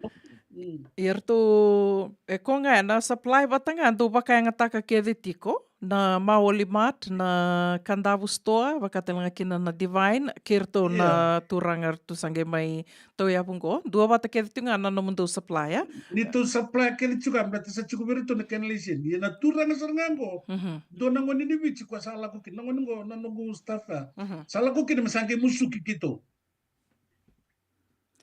kona bunda ubia warita kin mbata meronga na bulang bulango di bira na marong chukma ni kuwa na wonu na channel eso na lemuri na hilapwa o kwa ko tamai kwa me bibo sa kita ka chukuna mado sauchi na kaya na nona nga nakalilay ya kona kali bukito undo keriki na sponsorship ni songo ningito na vikuribu lime bichi so na viwatora de tekni vikoro na host tekni 7 na baksaw chikito kambani mandongo host kan Enrique 7 host kan dona 7 tal vivu kina non riduru na ngone buli dona koribuli I mean ana bono kito na ngalel apa ni na waka business ito keichiko itu na non isam Vinaka.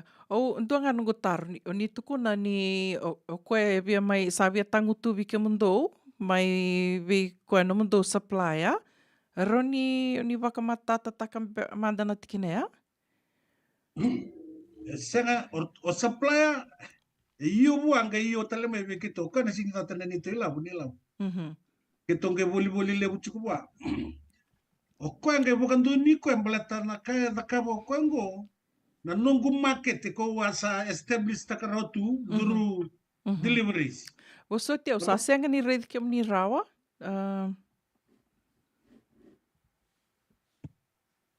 Gori, Vinaka. Usata iya.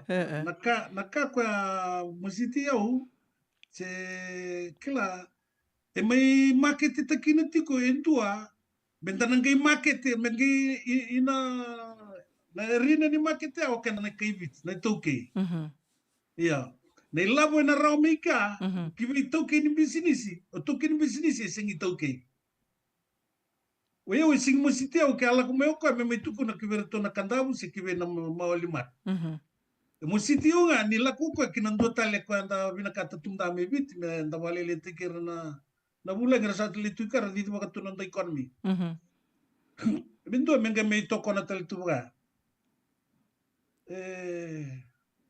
kala na do tal nungu taro nungu rongo tinga na nomuni baka madal do tal nungu taro go do sati ko yo matanga do na kana nungu do toko na kede tu na na toko na ka umaro taka tu na kena sama i didi te ko e vidongo na business na Maoli Mart na Kandavu Store na Divine na Food Mart wata kirto na Fiji cover mai Pennsylvania o tia sa mai duri mai gorto na o kela ni tuku ni tingo na Sky Trade but orto na korto sanga i deliver tikono na food na bula pack na mangiti pack orto ya sa didi kede tikongo na supplier lako do turia ya kede tikonga mai from the same supplier lako tikonga mai buana turanga nindiango do sange sanga tiko kim do mando buke kede na toke ya do mateni nungu tarbi kim ni mai na kanga urongo da no muni baka madala tiko mengo baleta ni o kenda na kei viti na toke inda sa lewe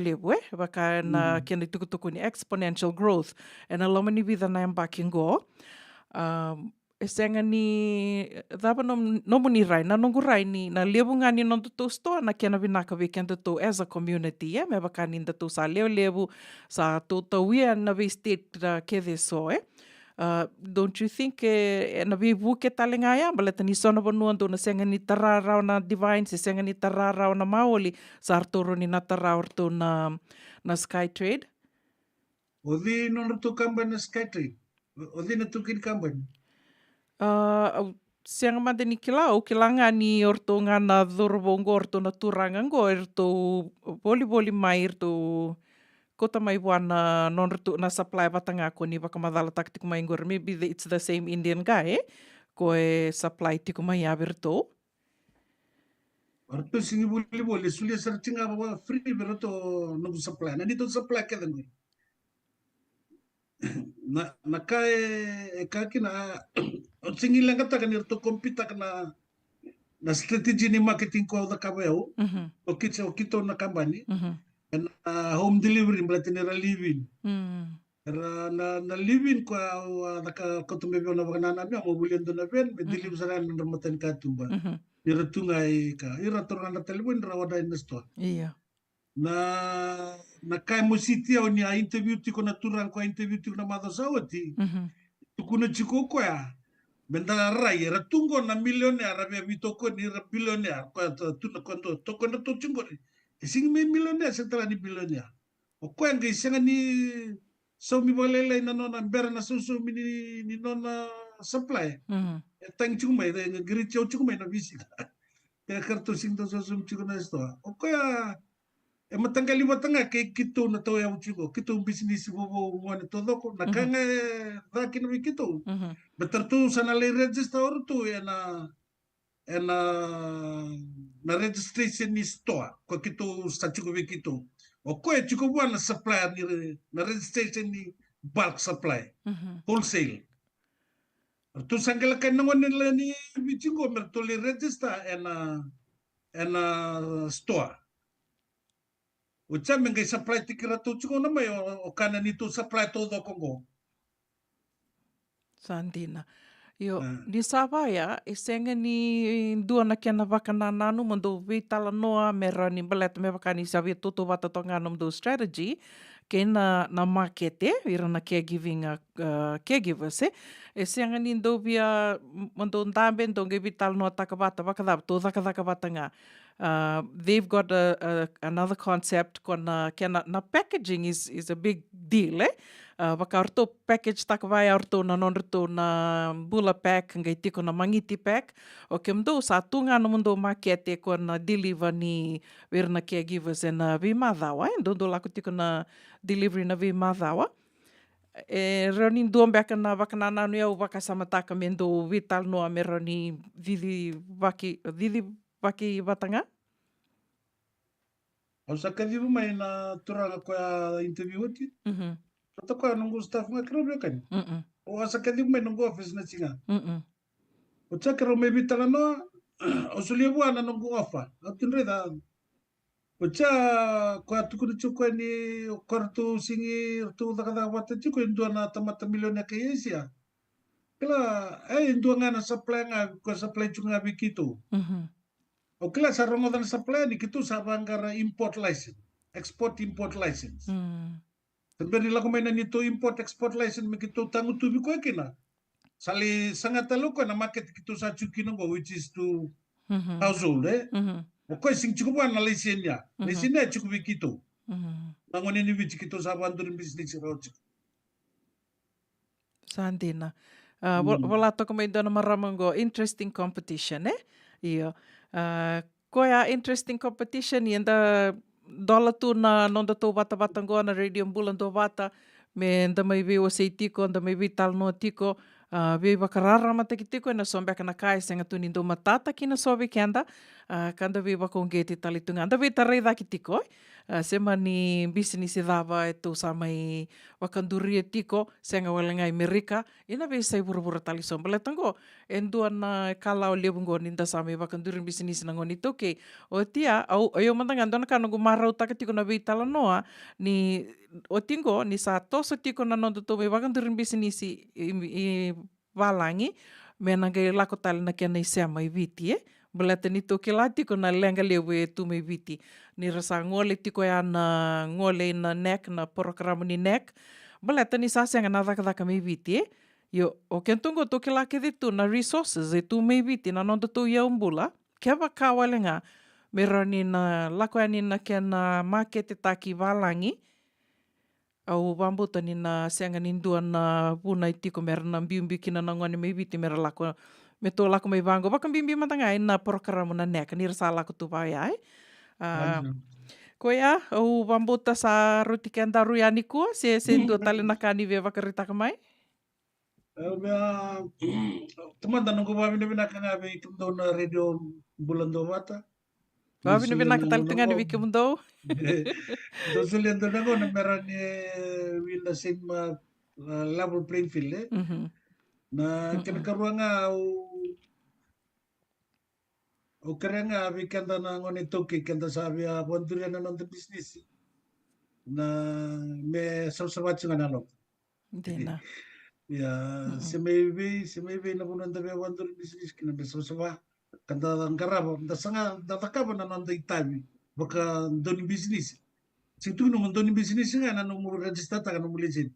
Lew telaka tu me na tabi ni doni business. O da kaba chiku na mandra chiku na no research. Reda chiku na bonu era kuita chiku kina na no clients. Reda kita usame kato do chungo na bulan do bat. Na reda sing do bia kasar male na no tuka blata na no clients sing chiku na bulan do bat ka. Ni na radikal tala I was always reluctant in putting my money in bulan do bat. But okela ni robo pakai time chicken na company kebichi. Why not? O moroni bibu kikina. Iya na bonu era chiku kina ni to clients. O putting boleh metin wala na undul na biyang bike na pagmantaan ko bagsawat si Mel Domingo Rosol wala na undul and that money goes to marketing iya okla kaya me baka na nandaray ran doon na nguna me kanta vital na mdanga na video working business Dina. na wasya na nanda strategy lewu to na ala ba ningoli kanta chukin Lew to longan niyo. Okla santara sango to subinaka chiko na agency na edi batike na divine belata ni kito wanga taka chiko na nito kila nito kila ni wangara customers wangara clients bimbi nga ira na clients sini bimbi na Caregivers. Toto vata sarto nga yo kento to kila ni satu lewu. Toto vata chiko na bimbi ni caregivers ko na utumcha na bimbi ni caregivers ko buli kina stoya meron ni rana kana chiko kita na iya kesanga oyo na stoya wa satu kuna virtu na kito lere de kino na tuk wayo la to na buli nga mleta bimbi chiko we rana caregivers virtu la rakana chiko o sibina kata meranga kana chiko wada ni rale rawi la chiko mai Kaya merakana me ko ni bira nakakana na ko ni na noodles chunga tintuna se noodles tin bulu makau ai singi binaka rakana ndroni kau kana ba binaka anu buni kana nungwa turada kana na stoya ya o katalchan sing sucharan business binaka na stoya ni ratungo mikong ratuna wike China kay kartugo but they don't do turada kana stoya bala nungwa na numikim ni na caregivers Dina, vinaka. Ndo nungu taru na nungu barungo da tonga no mni baka madala taka tingu mingori au baka sama taka niuni ko ti edi dake maior to nambula ke Fiji ke bula caregiving bula Fiji caregiving na baka na nanu batanga ni sa didi tiko na divine na store manda to vital no taka tingo sa didi tiko nga ya sartonga i duri dake maior tongo Yo, a vida na caregiving agency asa didi tiko mai Santa Rosa o tianga i mai didi talenga na nimberni ga mai nduri na divine. Senga ni tiko no muni vakasama ni ava talenga ya non rito rai na kena voni caregiving agency rito asa didi rau toka? Ni umay wadadana no rito business? Senga ni vakadadana ni salak talemai santo talengo vikenda to vaya Senga beka ni vai ano mni vakasama? Iya, o eu ke baka ngoni toke na kaya utokon. Na kaya musiti o kinango ni sanga me kutata ni na neto market na ngoni toke ke to wadi do bakisto chiko. Mengi ko ta ki buana ni to supply nga ngoni India. Le munta na ngoni India me supply chiko nga. Kuni mai market te kito. Kwana nomni to kuno chungo ni una ni or tu non ratu na kango siya nga sing non ratu. Non na chukume na ngoni je tu tunta kun ratu. Santina. Vinaka, wakau wakarita tiko ya, leu naka anda mai vulida, anda mai rongoda, sa anda mai wakarara mata tiko e na vitala nongo, ko ya na kena wakatule wasa na ge wakatau wiki muni. O kito usana mai vitala noanga, mai wase ngā ni so naka ndondonu me wase mo ni ki la tiko, me rau ni tō tiko watakede, dua watangana wano tō ntāme watakede tikina.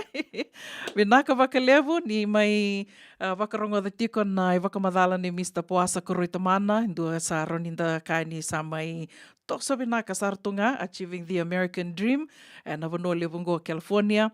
Na nero mai vital no tiko ani ne kavini ko so mbeka no mani wakatataru ni ngai rani vitar taranga mai se rani ni wolo talinga mai boa Poasa Koroitamana tiko talinga na Messenger tiko talinga orto na Facebook na Divine Group of Companies serto tiko talinga ani na Facebook vinaka wakalevu Mr. Koroitamana sa wakanuni vinaka tiko ani na muni madhango na no mundo strategic planning ni mataka ni taka ni na tosa vinaka tiko ya.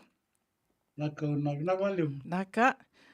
Ni sema tiko ngā mai, do manda nonda sere ni bera ni ndangai rongoda ya ni na nonda veitala noa e na velonga niu. Me wakaua wakari taka tiko ni a, ke rona mai veitala noa tiko ni kina ke Miss Tema Daveta.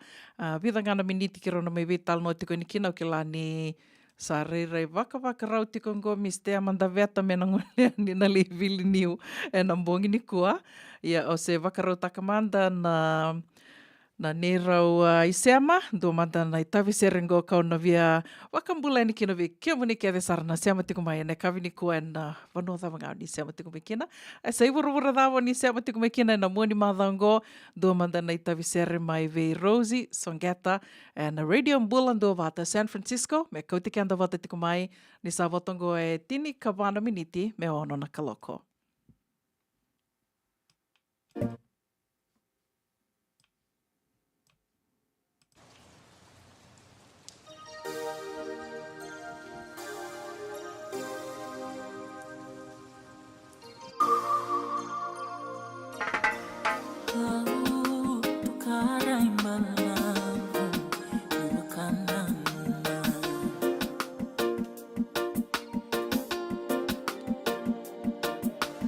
Hey, que la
Na radio Mbulan Vata, San Francisco, sa mai wotongo e 8 na miniti me ono na kaloko, me wakaua wakarita katiko ni me wakatalangau ni sana rida rau toko mai ngori kiro sana mai sema saratiko ani ke miste manda veta. En nonde wasiningau na sa rongo di tiko mai na vida na bula saoti o te amai dengo toka ka sa mai teko buta ke tali tungo ni kua e nei rongo mai na ve longa niu. Lebu sartu na longa niu. Ya, dona longa ni o levu ndua ka waka ni rongo the tiko mai na ni rubital noa ke Mr. Koritamana na caregiving, ya. Dona longa ni ungo e pina ka menda mai tau e avu ke the kina, se o mai tau e avu kina mo dhaka, se vian duana no mo bisinisi, no mo agency, this is where to start. Na kena i tala noa, dona i tala noa tiko ngo, se sombeka na i tala noa. And sana wakambula sarakina ve Mr. Amanda Veta e kavi vinaka ni kua. Ni mbula vinaka Mr. Ama? Bula vinaka sista una. Ni totoka tu ngau ki muni. Ambaki vou, e? Sa ambaki vou, nui taka ni sa tosa vinaka tiko na lalao na kena rawati tiko na vikai so e mai lalao teki tiko e ni tiko vuni ambaki ungo. Warida tiko ndona no muni video e na singa vida saoti ka wakaungeti o sarami o sure tiki muni ani me ndormi vital no e na kavini kua ke na sa mai tiko buta ki tali tiko ngo se mai tomani tali tiko na nonda programo e na vi e kavini wakarombuka na i rongo mai na vi longa niu. Ia, nimbero ya, au kere muni wakamadhala tiki muni manda, wakambula manda vi ira karasema tiko mai weekenda tou, se weekenda aru e na kavini kua. Naka balia vo sista una. Na tango te malesi tangi valu, da veta, eu me kitira moala me lau au wasui ngal karua matuko. O batiko i Santa Rosa, California, Amerika. Baba chuko ba caregiving savia tinka 5 mbekane mbaki. Nubuta kada chuko Amerika. Buta bina kasartunga e na dhaka wa caregiving, e? E na longa niungo. Ia, na vida na singa sauti, o rongo the tiko na nomuni video, sarava tiko na nomuni video. O ke la na kena mai tiko bu na longa niu, na programo na longa niu, a mai ke rondo mai vital no kena e na vi madhawa ke marama kau vesi, e? Lewa na ka endo mai wasia koe, lewa na ka bibinaka momona, do ke rondo mai vital no takatiko, e na non te wasiningo noia. Ia, go endua na tiki ni venga rabi ngo se na caregiving o ni wasia tiko mai na singa ko kerea veira kara seng berambeka ni se reida na nomu ni video ke rao ni wakamadhala mandakina se o ni tala no mandakina. Naka sista una. Iyo, va bubi tal no sar na posti ai. Waka unge timbaleta ndona bono ke tuli takataka kinungo. Ebi kero bitan lo batik na barra mungkot kan gulo men kue. Kila ni kue sa sali benar-benar bangkar kayak gibakina Mhm. ucalin ton makasarani nunggu lakayani kero sabital no sa sarngo satu kun sarmo ko taring yau tu kani yo mi biti Mhm. oi sabital yang bagi sakero bital no sarach ko sakasar ko kila tema usini via ausin via barote kiko au bin kata mo barata kabi ko yo aba ke gibolini biti Mm. eso naka sin bina kata kababiau but au na ronga tamanta no sa ta story to no ko biau Mm. ya sa oti manto no na toro ko endo no was ni law salak mo ko kerbital no toro ka mo som ko endo no was ni law na gelak me ke yau no ko me bato to bata kana ni sau ko e bina kata ke mai bier ko sa sangakina Mhm. le ta agency sa sangakina sa mani wamboti ko ya balata ni totok kana ni ro me bital no na singa Mhm. o mani kaba ya no ngai duru mai sa me bisau na sa sini baka me toto bata na ni robital no baka na tubu ni taka kan donu me ke robital no kina mateni singa sa me bisau like she didn't keep her part of the bargain Mhm. ko ka ko kila ba ka ka nungu motoka Mm. ngai to kill the camel straw she went on ahead ngai label on a policy and I didn't know about it roto ngai ngiri chomai Mm. but ka ni abang ta chukon motoka Mhm. sino men baleti ya balta sali ba ta tal chukon motoka na tonta kan ngoni ta kata kila tarayo balevu Mm. na singa o chau o bango o sa apologize Mm. o terbi busa tibi kwa Mm. ya sa o tinur bitan lo sa second day ba kay un kiti chukna tura kila meu wasea Mm. Kata ni sa kene katolo ni complain o rongoda ne lo mo chukane bek sa o tembe ngo no da kada kin kila o ngi pakasam ta kila Mm. sanda bi da kada ka ratungo na maramra lo chukmi bi terbi da kada kila men ngi mista da chukna lo ni da ngi mista wa sono ka ba ya kila pasaran da sino mata bata Dina. amani un kitu na meu wasia wala kala kan ngone Mm. amani wasia ngondo salomana ngona maramgo Mhm. kono ka saga uwa wili ko ka bitana nungu reference Mm. sanga kambotia Mhm. ya kila sanga i baka ngawungete usamba ni posta kasara na video yako mbita chuko about 3 days ago Mhm. ya ka babu bital no sara dosar na kango posta talanga na kani FIPF page Mhm. babu bital no sara bike mami Mhm. la liberton na leni song gar to bikim bital no tani da kaya giba kete chiko Dina. keda bina kata me bina kana ta kata ka menda bibu ke biu sina ta kata ka biu sina kilka Mhm. sama ni ta kachungo na ketu bital no ta kachungo ketu bital no rongo chikino yandi Mm. ante sanada Mm. balatana Fiji Indigenous Foundation ketu Mhm. bital no ta chungo what can we do Mhm. kila me bina kata kina kangko because if there's a bad reputation there's Mhm. always good reputation na puni puno kita kina arbina kata na Fijian caregivers balat ni sale na record bina yo ko Iyo. so na no la lain dala kina go Mm. mele da me baya sa Mm. bakam bantu asa Mm. Baleta kila landua ya. Era ni laki vakatini vakarusanga bulu taki ni tosa na vitala noa ni rasana li vital noa. Vital noa taki kenda to na Fijian caregivers Ko ana ka e ndo paka rera pakikina na matangali reputation vai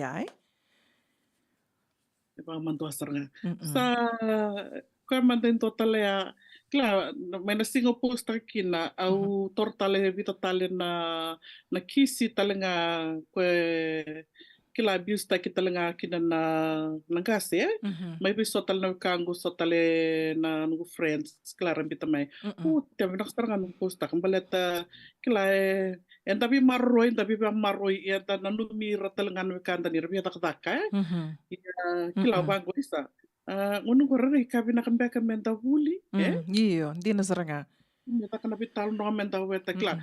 beleta ninda via kata kede Mm.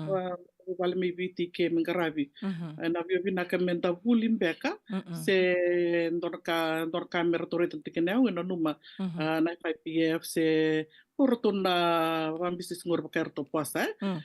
wamboten bina ka me ba gata kina huli Mm. kila me Meta ka lebu na bule na awareness balata na na caregiving indui na kisi Mhm. indui na kisi ni ngase na watangin dinda ni mbula tok mataratukina indui na ken ngarabi Tina. so maybe ken dau reta ni sambala na takataka esini refresh ta ken kilaka malata ni service sau na tools back na equipment ba ka takibi rakwar santa mbala tu rabedin setaba santu intu sa liam na kabo la kumair sa sinkila ngarabi nda service liam na takataka sa sinkila na ken ba ngatakke Indona kabina kambe kamenta vital nota ke karan ni takasana bulu wakasam takai.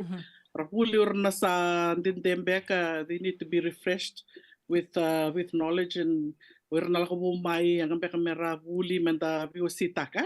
Sino tolongan bakasam tra chubaya. But going good discussion. Hindi na to doko. Andona yang ona na buna yung mantangan matini ngono sengirongo dakina ni sa Waka adu wuli tiko Nick Leonilangi.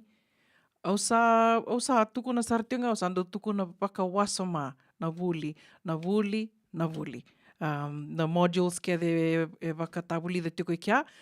De na bina kambeka bikim do na waka agencies tiko bikim do na itoke ini agencies mando na ndambe bata lore bata na curriculum se na bika ke de waka tabuli de tiko mbalete sa tiko nga na ka ngandrebi me bulidi me mbaleta na kan waka ibola or the certification by the state sa tiko nga ya ngai tiko tali so na kalala na rauni ka ni benga niti wate kina nanda to mbulo kende to ko mbeka ya roni ngai o katiani vena ina curriculum ni wuli ka sa ka tiko mbaleta ni sa didi rau tiko indora programu ya ana nungu waka samo yau de na binaka madona ngai vital no kino kem dona sa waka didi caregiving agencies tiko ngoe au tuku nango sistani kila ni sona kai na baleta na nonda to mbulo kende to na nonda to topa mbeka ni waka sama ni so ira nangase ira na tuku na mai ngo wase tiko ni ngo tema na indo o ala ko duru matalenga indo na kisivango o mbuini ngone esenga ni ndo na ka dhakabwa waka companion sartunga na buini ngone go ya wana buini ngone go ako nge ndo tuku na bio ninge walunga na kalok sa ndabo ko me sa lindabo senga tal ni kirona nge soto me adava na wal na vitu na kalok na mataka ni sinkataraba yo ko sange ndo tuku no ko bio but ni kila ko ni tuto ndo na ngone aus asa more than 10 years ago ni kila ko usa tuto ndo ke ako nge ndo tuku no ko bio tema. If you have friends, mbalate ani ondo le relieve tiko na moni mother, why? Do tuko no if you have friends, if you want to go out, feel free to go out. Yeah, na nongo na numo yau private client nongo na numo yau ni sando nu sartunga na ni rovital noya ni satuko na mayong bumbu be yau sa sulyo ko bi ngalala mi ngande. Ya sange ndo lako tungo royo ngande. Ralako may nungu tokani ke mamilako. Lako tu ngande na bongi kila rua tulnea ua le staleani ia o tia o senga ni kila o yau ngona kai roni to na lenga kina ke pakai tu senga ni nanga roni na vanu etiko kina na mbuini ngone na kila na security ndo tiko iliu na complex na condominiums i Menlo Park o seni kila o na visinga vimbonke de lako tiko Wala tiko lako yanre tiko ira. Io kiro na vitala no na vi vakambula taki kila high and by o yau security. Sen kila o yau nindo na singa nge lako mai o lubi mbuini ngone. Rume vital no mbeka batiki security. Sange tuku no ko ni o yondo ngande tiko Io as far as I'm concerned siang sartunga nindo na nungu dhala mbaleta ni mbumbu sakavio sulio ko vio na ngalalai. Ia na nongu Fijian mentality au senga ni waka sama tako yau ni senga walenga ni waka daka take o tiko mbuini ngone o lube na talenga as power of attorney waka daka take o tiko nongu mboso tiko na kanga na walek taka na tal nongo ningi tuko no ko biau dona buna ikusana dengu kina but that was elder abuse. As far as I'm concerned, like elder abuse vada bondo lo mana vena kana mbuini ngone yo ya so na ka kenda senga tu dinda kilai enda tur tu waka mamanda na vune au tuku na kina de na vena ka mena mai waka talenga na vuli ka waka eduri tungo so na matangali waka sama vaya to ko tu mo kenda tu mbaleta ni tu senga dina ni kilai na kena ndui elder abuse iyo ya satu kun saranga ko that was elder abuse iyo Pana kisingo bina ka disin ko tada kena maramango ko sa bading nga na maram ni biti sa ko tamo kwento na kay walang may bingarabi o kay man ke ka me ala ko sa ko me ala ko sa rami sa kila me report na ka ba to ko sa o sa silvia stress out mo ka o sa la ko talon line o sa mani tortal mendua kila it's entora kago me ang saranga me da ka ba me da vital nota ka me da iyo me da vital nota ba te meron ko ni ado chu na kango total mendangan na kisa ngai ba di toralangan ko na noa bala to chukur na regala ko bumay la nito kirta kay ni meron may reliva nira sa siya ni experience binaka sa siya ni kira binaka na system ni kay gim sa na Amerika sa taring sarang mata may liw na isaw. Kasi berching kilam tanga natakata sa berni meron may reliva. Sa may reliva kilani ka na do hendo ba? Enda barta ka na kami daka nakatudok no kena sanggay rin la ko rami daka. Aman ni bukador na hendo ba? Ala ko kwe nona na daka. Daka mayo kwe maramgo kwe reliva. Liso mayo kwe nona daka sari timbo ningon itu sa ulo na tuira. Yabana tuidake. Kila ocha sabang ko. Hai, wada betul na marang wada betul kasur ko. Osin kila ko tambakan bekana nona kain tabo kay kambeka. Sama kan maramongo ikon dondon mo ko ni rakabaya iko sari tani saleng kabaya piso ta ko sin dondon menda betu kila sange bango ko esa tarung sarmene sa usber ni midaka yena ngona may rakina taka sini toto bata kena non kila Gay talo ta chubyo ko kila tem dor ka menda tuntalangan babinaka kem ka sarbyo midaka mertukun kem ka rasin kila merat ko na nga pandon nirasin kila na ba ang takanan tamang ka na hospital bed na kabaya mera iyo ko siyang sa tarong sa milyon na isaw papang ko isa kila da biyo buke Dina. Da via buke ndo talanga na kauro ni ka ni lebu erba kadalai tiko kena na kena do rongo tiko ibiti salah ko tikani na caregiving Amerika yo $500 dona singa $300 $100 dona singa vatu ai senga ni pakamata taki se senga ni tuna non roba kasama ni ndu na kisi na irna mata sono senga ni mata bu vale ke de ratungo rauni rasoma tiko na $500 na visinga merangarawi na ira na non rangasi Yambe kan dona ka ko rangela ngamai sa tiko mai kila vida ko sa kila ni rangela ko mai sa to ka mai na sa ando sartu ngamai na exercise book na bills kede na ka kede tu merla ko mai mer mi dak me sana somi esa ando na kabina kaya ya sala ko bata tali tu ngamai kina vakasama ya mina nanungo dak sa tuku ni na rauni na tureo $100 $200 dona singa ya kerangela ko mai me angende tuku ni na ronan rau si ronan rau 550 se even 300 so sar tuku na sarang sa soda gori buge vakasama tako esang manda ni do tutore tiku na be mama ni lawa ya mai biti yo mentanga mai tiku ka ora sa bulan dalam dona singa ya mentanga house. Sama só tá niu vida ka me so menunggu kotiviti. O chama tu na mentonan raw sa bulon dona 24 hours nangono ya iyo tonan raw sa bulon dona na libin. So tenda ka ya sa kanibuli weekend. Sabu sar na banwa ya au taka kina mandanga udur pan agency with an agency na private Ito bibi buke merami taka na marami relief au sare da tuna barin taka ubosota klan batani tapi bibi buke iya sa chuko talaga sa bakara ticket panta chitaki kenda na nonda albinaka na nonda mera lautunga mai sinta binaka na taka klan sa garai berbe so mira lako klan bakanta lelo mantali kina nonda senda pakai klan so nakabaya binaka ko tu chika posta mendalo me binaka mendalo dina tanda taka menda bingarabi dina kila balatani it will always turn around and come back to you dina tudo dina saranga o tia sangai tiko so ko na reliever la ko yani mersale bisosomitaki O tia ngai o ira ngā na kononra na dhaka rangi musu katali na ken risau O sambo ndo mo seranga nei longo ni urongo de so vai ai. Waka sala ko mai me sa me relief te ki koe. O koe ngā ngai na nona rai so. E ke la nda nduinduitu nanda rai. E songa ne vai anona rai.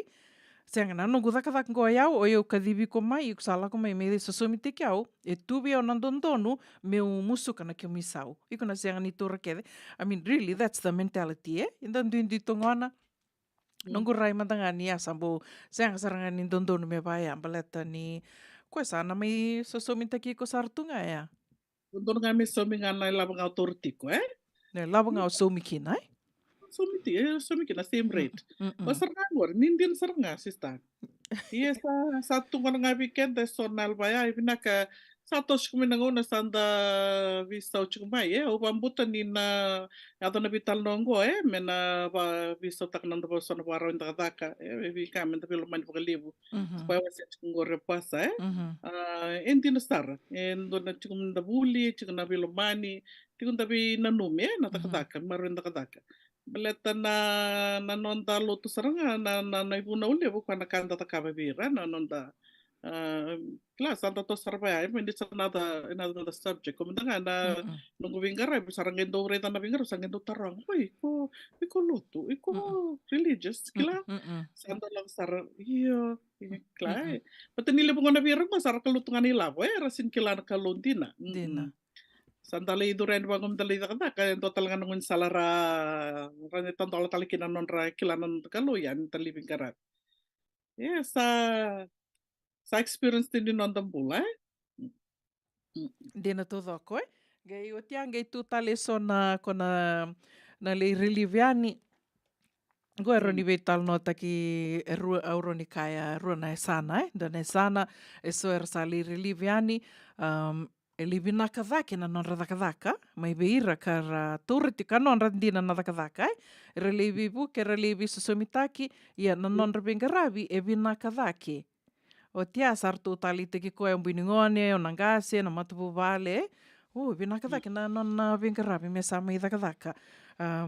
Kind of tricky, e via sensitive toka na tikina ia, O tia ni so sa orto orto saranga na matapu vale orto sa senga ni vina kata saranga orto me lista lea ni o koe ka madhakadhaka tiko orto sa via tu ririli wa saranga okay lan dena vina kambia ka menan dua talingana kena vital noa weekend to na itoke Yo vamos to nama to kona kisibangur vina kame yo manda ke ka ona chukuna kisibangur ona tukuna reta o koe na primary koe na dakadaka ena vina kame laku mai to ndambe kede to vital noa baleta ni me solvi kana chance me viso taka patango na dakadaka yo lo nga mai just to relieve baleti koe na buku na ko la ko mikinango Ya, bat ka kasin ka tibi ona sin laku mai yo vamos to vina kame to ndambe kede to vital nota kan de roni gerongoto koe na indui na kakim do sare indui man ngai babi na takano ta do slivi ko na chance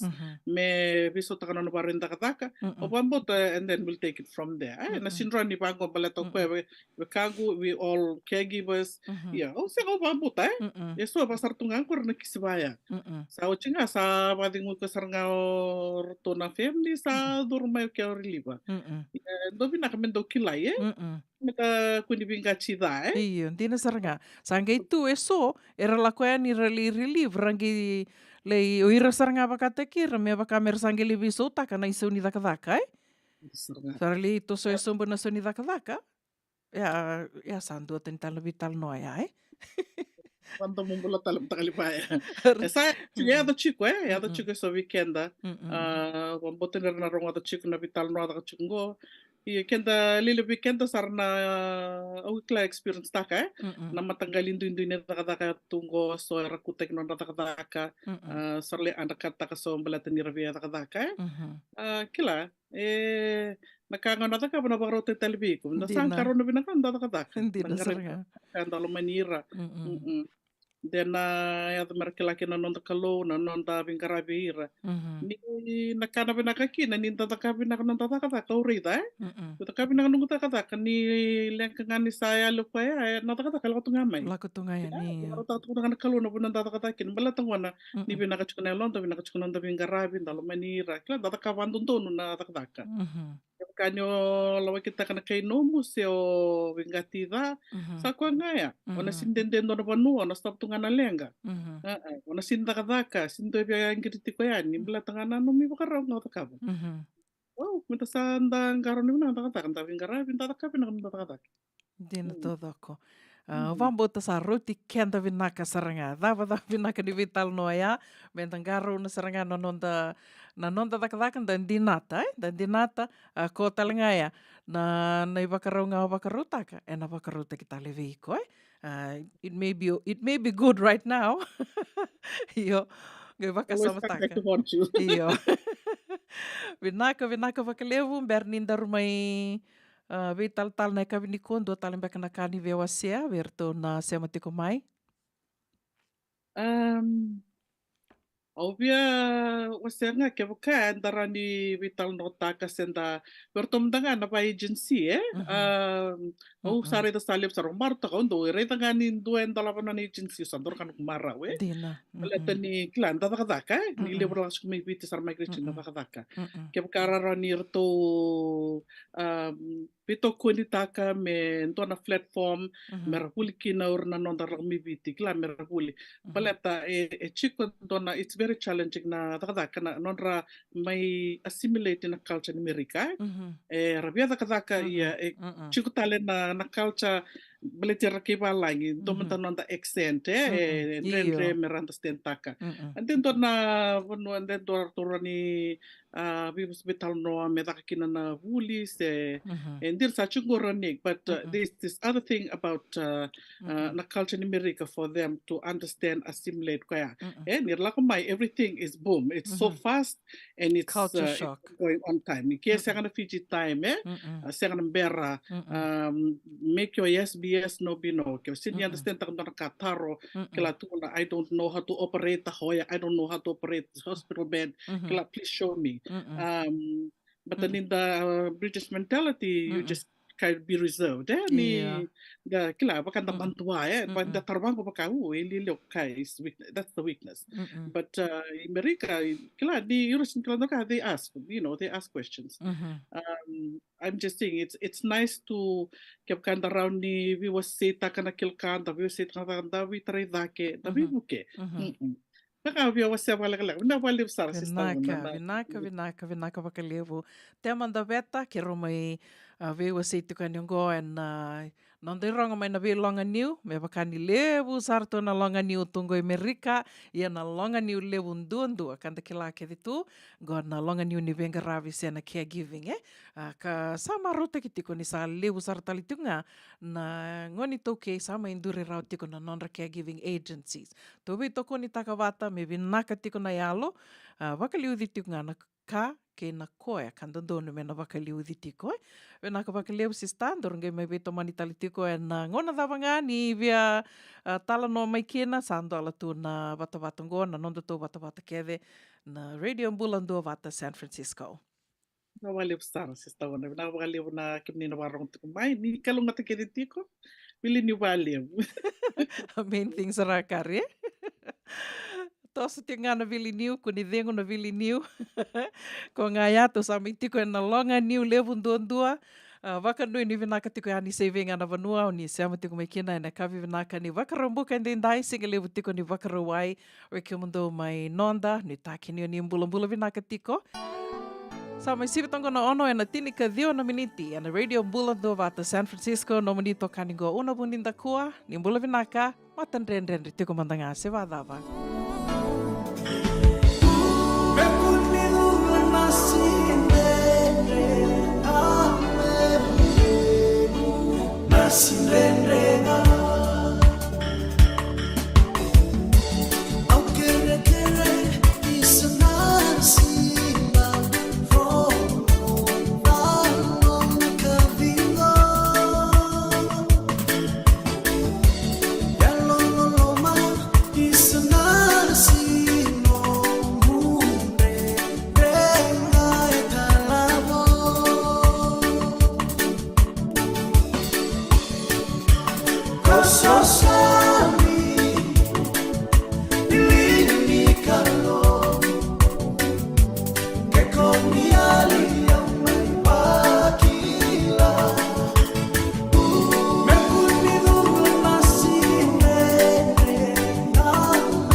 Yan Robina ka naman raman na ita. Ito samba di ba kusa-kusa iwe? Yandra na ita. Kita sila katalaw mande na Orange Lounge. Maleka. Kursan ba di kata-kata pinakasar tu nga toboy siyang pambakaw. Ngay way dala tu kinambat. Koe serangan kori. Sono ngono santa pinakat serangan na kenta kakana. Di na to zoko. Kaya kita sana berata ini bagai singelebu. Kita sana gali bagai kabin ngaya ni kena. Na Orange Lounge, katalaw baga singelebu sa bukay kabi, baraw tayo ito baga manggosang gayon totokan na buno ni kana. May namenta to ito ni ti, kanay baga singelebu sa bukay kabi, may baka na baga sekera, na sui, ikatabu teke, roro baga lolo, kaya na vida tale. Giraraw mo kila na menu ni singoya, na Orange Lounge. Tolo-tolong dua, Orange Street, Santa Rosa. En dua tala na taman ni Vingarabi ni Divine Group of Companies. Dola may nawal na kaloka na mataka, kinawal na kaloka anambongi moniti kina singatambo na Orange Lounge. Tolo-tolong dua, Orange Street, Santa Rosa. Davoy kalawa kay Mrs. Titilia Naitini. Darungo di kinanabi ulutanga bimbi. Kanda unrende ni kanabi talonota ki se usay ena matanalevu. Ulutanga ni toso kiliw. May ibayong giti kan daw velabeti. Romodan ni 7 na 2 miniti eviti na bay Singatu City, 7 na 5 na 10 miniti na bay Singamuniti Emerke. Nagdaboy kalawa kay Mrs. Titilia Naitini. Romodan dundunga and radio bulan duma to San Francisco may kauti kenda bataman. JJ's Food Shack. Itigo kina nakakana baga biti me bakana kokonda lobong benga ni ngai kani do itu na bundi nan dalos sa tabiok nakakana baga langi me bakana steak bakalo kina coleslaw nakarito sa wadha badina na kani kana kay itigo talanga na nono specials and lomani mga dawa daw tamba na Facebook na doy ni tiwa yan na bani manray pai kay na bungatale go na JJ's Food Shack View Valley mo Billie Jean Street, Santa Rosa, California. Kaya talagang rito dili mo yung may Santa Rosa, may yato sa ni Kinavato. Girit-rito sana kina Vitu Saiba Vitu Tolo Dio Tolo Dundo Limon. JJ's Food Shack, Santa Rosa, California. Dendram da ka nang wala ni Kibalilo, tinabuko ni Oso-oso pakadada ka? Sendrak-indrak kita baka na itos-tos nimbula, kuha nilenga sinuingaw-gawa. Nanamag-may kina programo warotaki. May verataw na New Methodist Christian Fellowship USA. Nongu Chisu, Nongu Banua. Ruwag na bimamani yun na kabini bugululu bay Kemando ay California. Bimamani doon na singilebu ni Lotulebu bay Kemando ay Biti. And a radio bulan doon wata San Francisco. May kauti kanda batamay. Erto sangga yadamay na Skytrade International. Etamos nga may langana si wati may marabi kakao manengangi kinando mo matinibale. Yung goro na nuro to Vingarabi na Skytrade International ni Kemadaw, California. Kinabay State Taliso. Na Chase Pack, $5,000. Bulo Pack, $100. Semangiti Pack, $500. Dinya sarang na bika o vinakasa. Dalo na ika na matyan na roro na bisiketa na sudo kinagi. Na valawa kinabay kataliso. Sa nga nisaw manika na lagi taladiyani. Winter tarasarago kinanaba ni talibone na diwan doono. Ruwa walo diwa bitu saiba diwa walo. Waya na diwan doono. Ruwa walo diwa bitu saiba diwa walo. Membaleta na namukoda. Era to sangga yadomay na Skytrade International.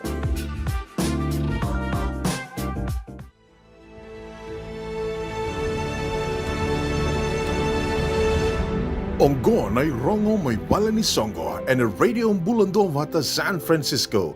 May kauti kanda vatamay. Wati ni wasi-wasi ni rongo may bala ni Songo na kabibinaka ni wakarambukan din dahil ni katini kadhiyo ni singa ni Vulo January.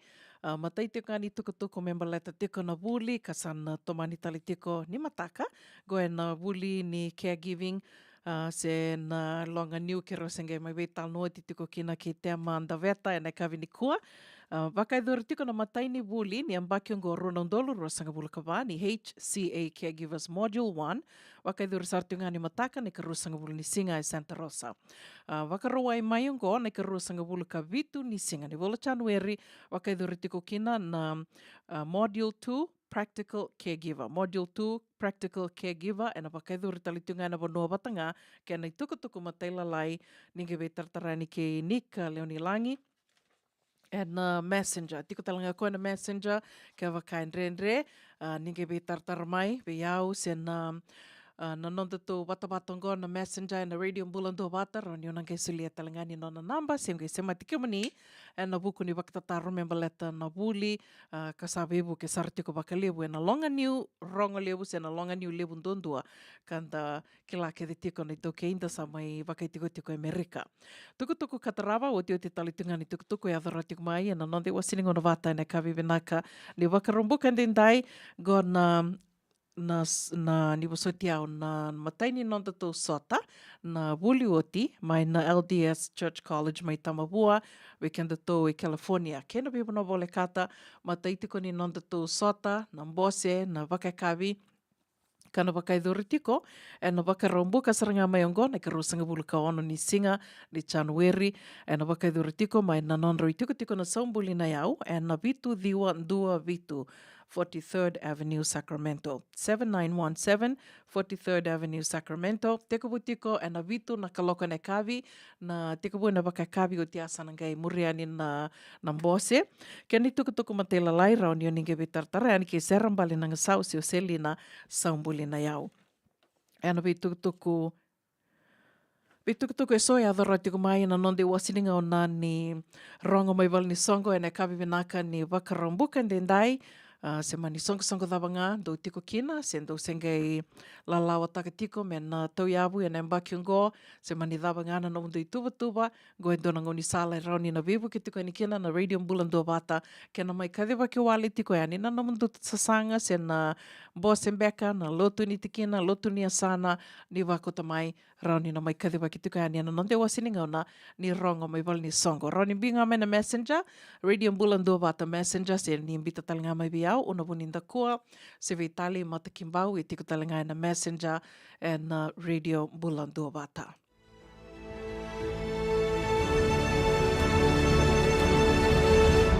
Ongo na rongo may bala ni songo and a radio bulando vata San Francisco. Mekauti kanda vata mai. Mai batongo e ruasanga buluka diona miniti me vitu na kaloko ene kavi venaka ni wakarombuka ndendai veke mani na dhalata na vetala noa rua na vetala noa vinaka sara mai e ado tiko ene kavi ni kua e na nonda tau bata batongo na radio mbulando bata matai ke roa me vetala no tiko e aki na liu ni Kambani na Divine Group of Companies, Mr. Poasa Koroitamana, ki roa me vital no tiko e ania na buku ni bisinisi, na wakandurin bisinisi lep sarna ka, and rauni na vuli da kina, wekenda na sa navu tiko mbeka me nduri endo na bisinisi, se na nonda mai sasanga e na vanua levongo Amerika, ke na vesa e vura tali so. Se vekem tomo tanga me viti, tiko na wakanananu ni wakandurin bisinisi, levu sarna ka momona, na wakasama momona e mai wase tuka ni wekenda o Mr. Koroitamana, e ne ka vini kua, ke wakao ni adhalata na vitala noia, ningai se maiani subscribe kina neto YouTube channel. Radio Bulando Bata YouTube channel, endo mbiu kede tuka ni kina, na vitala noa kede sara, se na porokaramu kede sara, endo mai rongo di tiko na nonda i wasininga o na nebe a kavi ni moni te kina wakarombuka, e amai na tolu kina vitu na kaloko, ia subscribe yani kina Radio Bulando Bata e na YouTube. Moni ngai dorongo da kina na vi programa iso. Wakatelanga kina ni roma i vital no tiko e na velonga niu. Goendo na programa ka sa mai tekubu tiko e na vida na vula sa oti. O te amai dengo toka pakalilai ka sange mai tekubu te talitiko se mai tomani talitiko. E na mbakiongo sange mai tekubu talitiko ni kua na irongo mai na velonga niu. Kana rana sureti tu mai kina. Na kavi ni wakarombo ko yani 7:05 na tini na miniti. Erna ngai ndo sureti mai kina na roni tuko na lube viti karsama itu Amerika. E na veitambana ni vengaravi so na wirambeka kara mai nreiva tiko rawaka ulori tiko mai nandona state ki nandua talina state. Kila itu na truck driving, se wirna sa mai dhaka tu ba nasi, lebu tali tu ngana ngoni viti sara mai soti tu, lebu tali ngana ngoni viti sara dhaka tiko na ve rarani wanga buka so, na ve kambani ni wanga buka so, na ve longa ni ukede sara, nreva ni mbasi, nreva ni ambulance, koia, and then mai rongo i tala noa tiko kina, na ve wakarombuka, and nonde wasininga ona ni longa niu. Sera katarawangona ve wakambula tuka ni kena ve sakara ya kata ni mbula vinaka Yvonne Lydia Isa. Happy New Year. Happy New Year, Yvonne. Wakanuni vinakatikani viki muni. En kavini kua wakatanga kina vei temanda veta. Bula vinaka sista. Bula vinaka tali. Vinaka wakalivu na wakaitavi mai na kavini kua. Senga talani ngula da vitiko na serengo pita tau keim. Bula vinaka pita bula kesa ukona. Isa sandende. Oni takani yondo bula tiko mai Ronald Park. Wakanuni vinakatikani na vuku ni Vili Niumbeka. Wakadhuri tiko na kavini kua. Wakatalanga kina vei sepa. Kotombalavu ni bula vinaka yanu. Wakanuni vinaka talitingani viki muni. Sista Suliana na Novu Lui vinaka wakalevu na sema tiko mai na kavini kua wakanuni vinaka talitungani kina mbisi nisi mai San Jose unitaka ni toso vinaka tiko na sasanga wakatalanga kina ve apa mbiu ni mbula vinaka apa mbula Dasha Hidden Blood wakanuni vinaka tiko ani vikimdo wakatalanga kina ve mbeta vonokula vinaka wakalevu na sema tiko mai na kavini kua bula vinaka falena iva mera mangiti sandende unitaka ni onro mbula vinaka tiko senga talanga ni ngula davi tiko na serengo turangayanu Johnny Kisno wakanuni vinaka tiko ani vikimni turangayanu mbula vinaka Anna Rose Hoyt sandende ngai oni sema tu mai onu itaka ni oni mbula vinaka tiko wakatalanga kina ve vini dhama ni mbula vinaka merengo roya wakanuni vinaka tiko ani vikimni na kavini kua senga talanga ni ngula davi tiko ndi mai ko mai suva ni mbula vinaka sandende onu itaka ni ando mbula vinaka tiko mai Sacramento wakatalanga kina ve anamba tamba ni mbula vinaka ana mbula vinaka serueni matei walu wakanuni vinaka tiko ani vikimdo mai Utah wakatalanga kina vikimdo i Valeo no itaka ni ando mbula vinaka tiko senga talanga ni ngula davi tiko na serengo nani se loki ni mbula vinaka na ita Happy New Year ani vikimdo wakatalanga kina na Vimbula Sacramento, dombula vinaka na venga ravitiko na mbula Sacramento, wakatalanga kina ve fitu ivanga, vinaka wakalevu na sema tiko mai fi, Happy New Year vikimdo na family mai Stockton, wakatalanga kina ve turanga na ita, Willy Roko tuiviwa, nimbula vinaka Happy New Year talanga di vikimdo na matavu vale mai Santa Rosa. Senga talanga ni ngole davitiko na serengoto kai Benji, nimbula vinaka, senga talanga ni ngole davitiko no ilai sateira, nimbula vinaka vili kesa lala ndindi, vinaka wakalevu na sema tiko mai na kavini kua, wakatalanga kina ve Emily wakawale, nimbula vinaka mbola sarawanga, wakanuni vinaka tiko ane vikimuni, wakatalanga kina ve pasipa, nene levu, mbula nau, mbula vinaka naita, Elizabeth sunguturanga, sandende, Happy New Year talanga ane vikimundo mai Seattle, wakatalanga kina ve Egi, and Varea vola kisuba, vinaka wakalevu na sema tiko mai, and kavini kua, Paula toke, nimbula vinaka, wakatalanga kina ve Chila Ruth, vinaka wakalevu na sema tiko mai, na kavini kua, Nick Leonilangi, wakanuni vinaka, na vuku ni wakarau kina vuli, ni mataka, wakatalanga kina ve ini mbole, nimbula vinaka akusita, mata na me, vinaka wakalevu na sema tiko mai, na kavini kua, Selea Maliku Veli Wai, vinaka na sema tiko mai, wakambula talitungani vikimdo na kavini kua, wakatalanga kina ve Isireli, tali mai kanadhea, nimbula vinaka, mbula vinaka Filipe Levadi, vinaka na sema tiko mai, na kavini kua, wakanuni vinaka talitungani vikimdo keve sara na matabu vale na Levadi, mai wele kutu, wakatalanga kina ve Pita Ramasima, vinaka wakalevu na sema tiko mai Pita, na kavini kua, mbula vinaka Choana Tambua Mate, isa, mbula vinaka sista, wakanuni vinaka tukani vikimdo keve sara, na 24th Street, mai Sacramento, wakatalanga kina ve Sala Tunindao, ni mbula vinaka, mbula Sala, mbula naita, Jim Osborne, vinaka na sema tiko mai na kavini kua, wakatalanga kina wana nongu favorite turanga naita, Lazarus Toke Langi, mbula vinaka night, bula sista vuki raf wakanuni vinaka tikoani tukiti vesikula nimbula vinaka kekemdo keve sara na na sema tiko mai na kavini kua vekemni ka usenga ni davuta ni na damuni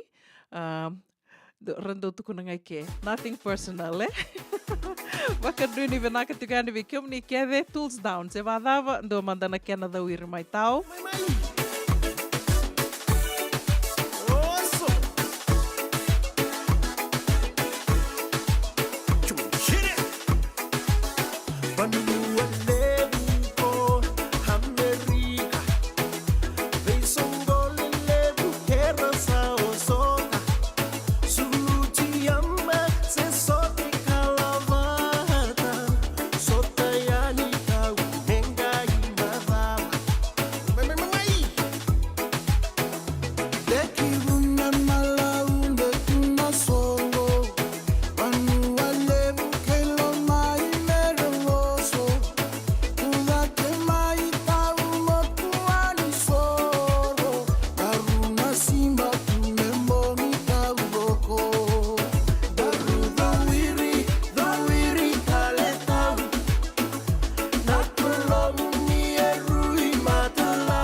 Enga yadomai na SkyTrade International. Etamu sarangame longana si wati mai barabi ka kau manengangi kina domu mata di vale. Iongoro na nuru to vingarabi na SkyTrade International ni Camden, California. Kina ve state taliso. Na chase pack $5,000. Bolo pack $100 semangiti pack $500. Dinge sarangana vika uvina kasa na dalo na ika na matene na roro na bisiketa na sudu kenagi. Na valawa kena vika taliso. Sangan isau menikana lagi telah diani. Winter terseranggo kina naba di telefone na diwan do ono. Ruwa walu diwa bitu saiba diwa walu. Waya na diwan do ono. Ruwa walu diwa bitu saiba diwa walu. Member letter na namu moda. Era ningai mai tiki bunga vi rauna turang ambale ruongo na bewe kanike na beile ledhi ninra. Wa turang yeme bakata ki James Doughty. Rau sama ni maingele rua-rua talengakin. Nama kamay na toso ninga una kay City Veni Raturla. Siba na tinikaruan na tindamaniti e viti na basing lutulebu. Siba na vaan na tindamaniti may yamarika na basing a bukelulu. Toso ninga una, vito koniki na the Divine Group of Companies, Rongoda, and a radio Bulondova to San Francisco, may Kauti Kanda Vatamay. JJ's Food Shack. Etiku kena na kakana boga bitki me bakana kokonda lobo benga ni ngai kani do itu na bundi nan dalos e tabiok na kakana boga malangi me bakana steak baka loka kena coleslaw na karito asa wadha badina na kani kana etiku talangana non to specials and a lomo ni madawa do tamba na Facebook na do ni tiwa ya na bani mandrai pai ke na bungatale go na JJ's Food Shack View Valley mo Billie Jean Street, Santa Rosa, California. Karo talagang rato dili mo yang may Santa Rosa, may yato saray ni Kinavato. Girit-rito sana kina Vitu Saiba Vitu Tolo Vio Tolo Duntua Limono. JJ's Food Shack, Santa Rosa, California. Dendran beka nang wala ni Kibalilo tinapuko ni oso-oso pakadadaka. Sendrak-ndrak beka na itos-tos nimbula. Kuha nilenga sinuingaw-gawa. Nana magi-may kina programo warotaki. May veratao na New Methodist Christian Fellowship USA. Nongu Chisu, Nongu Banua. Rungode na bima maniona na kabini bugululu bei Camden, California. Bima manindu na singilewu ni lotulewu bei Camden viti. And a radio bulando vata San Francisco. May Kauti Kanda Vatamay. Senga dina ni karaw-rawan na daka-daka waka kekiba. Ia endona kainda wipu ke kawaka mamanta takatuna bengaravi. O ia ketuna kenda to kakana. Leika na dalo na bisikete na reo bata na sunbells e tinimbulu Macau. O kenda to na senga tiko nindraiva se senga ni waka motoka kandau dren-dren na tutu beto se aqui. Erto satu wakarao na Divine Pacific Food Mart mai Sacramento. Merto taladeani na nung ni voli-voli. Rawa-rawa sara. Witar-tar ngayani na taliboni diwan 21-31-11 Saibarua. Merto bakarotaka katalada may nanong ni voli-voli na kinagona totolo tutua. Divine Pacific Food Mart. Viturua Diwawalu Franklin Boulevard, Sacramento, California. Namba di taliboni Diwan 21-31-11 Saibarua. Ertong garap talangan ikanalay waka sumburian ni nanomu yaya. May nanonoto stoa kinanomu mati ni katuma. Ongo na Radio Bulondova San Francisco. May Kauti Kanda Vatamay.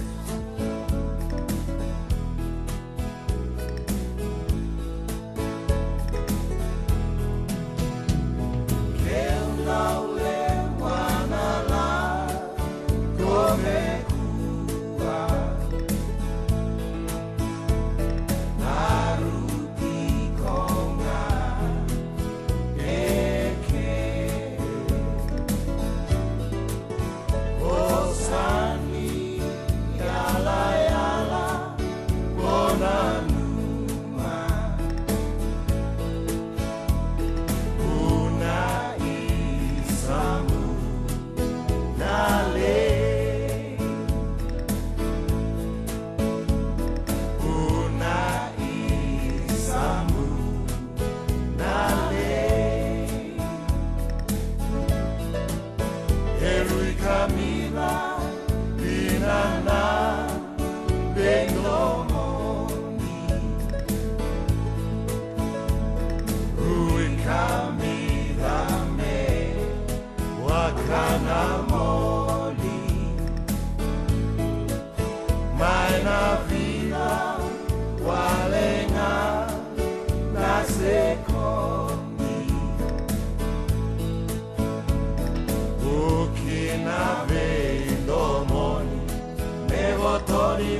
Ia sandina sara mo wasota ni wakaturu ya na waini matangu na radio mbulando vata samai votongo idio na miniti me vitu na kaloko e kavitiko ni wakarambuka ndendai ne katini kadio ni singa ni volo January ni taka ni tosa vina katiko na kena garavitiko na vitavi so garavitiko se mani venga na vono ani venga garavitiko kina na kavini kua wakatela kina vikimendo mai viti singa vako na kitiko wakanduni vinaka tukunitunga mai ni tombi tiko na uda wakile talitunga na katakata ni nraki ia tosa kila vinakatu na nraki mai nonda wakanuni vinakatu yani keto maru takatungo keto i California na Batambata. Baleta ia se merika tale so esa wakandoma mula na nraki ra wakalolo matali o ira karalaku duru matiko na nraki da.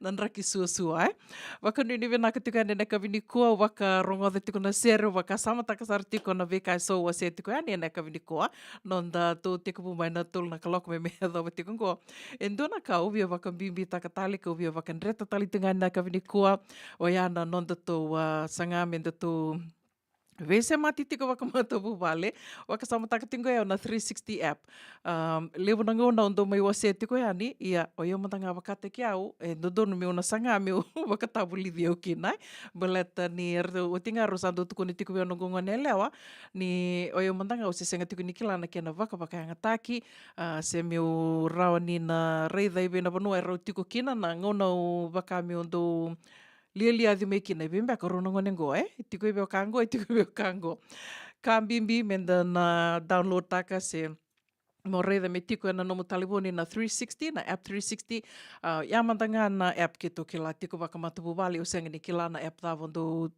batini lewu to na app na ngonongo ka as long as you know tiko ibe o tamamundo tiko ibe o kango kua ngani wakata ki ndona nungu sistaya tuku nuku senga kiro me kua sarangani daka bikiro na 360 ongi tarun kua baleta tuno kua au sinivina kata mikila kua na ngono dur kina vi rose moni madhao ni boli tiko na moni madhao ngo na ngona da lako duruma tiko ngo na kena sabaka ndomo mbula tu na kena kilai na nondo to liboli ve Ross ve Didi se ve TJ Maxx se ve ngana vono to liboli kina kali le sara MBB da ke meto na ve ke le takatiko wakamatu vale na vono to tiko kina baleta na ngona da sala ko duro matongo to sakela ke to na kena sa wakando mbula tu wakanu ni vina katiko ani na kavini kua te ndo talemanda na nonda itavi sere ni mbera ni ndamai ve wakamode takitiko na serengo ono ve wakambula tiko ni kina ve Anna Rose Hoyt sandende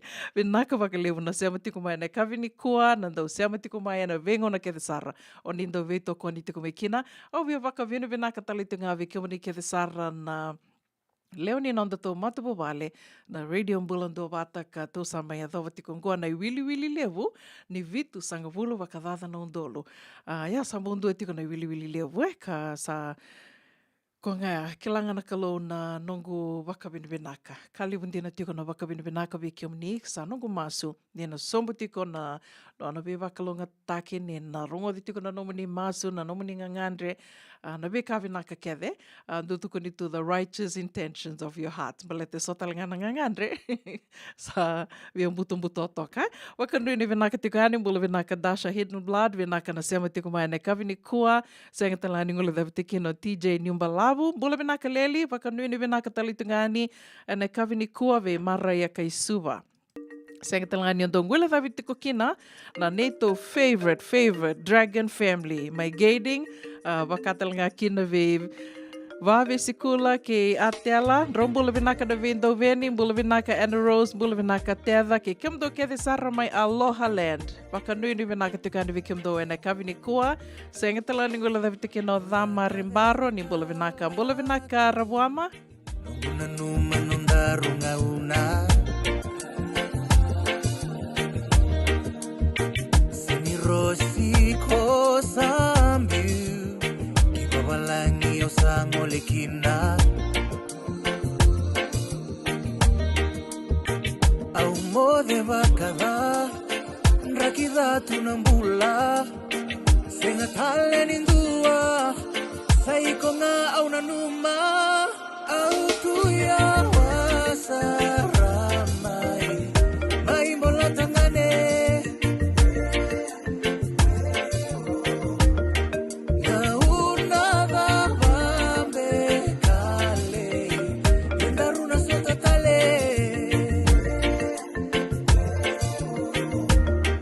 mohola matamai veya bonduana kemirongo.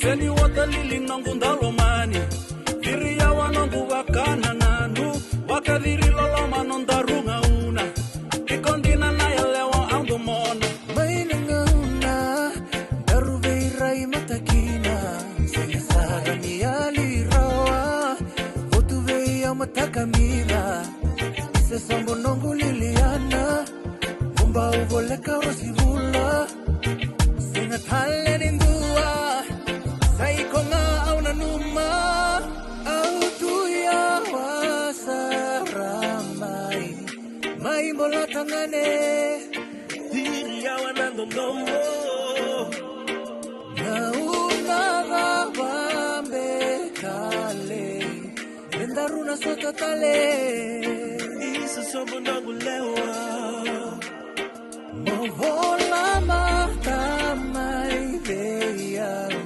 Bantuana kemirongo Ikundina na hilewa andomona Ikundina na hilewa andomona Autuya wasaramai Mai mola tangane Diri awanando nombo Nauna bambe kale Endaruna sota tale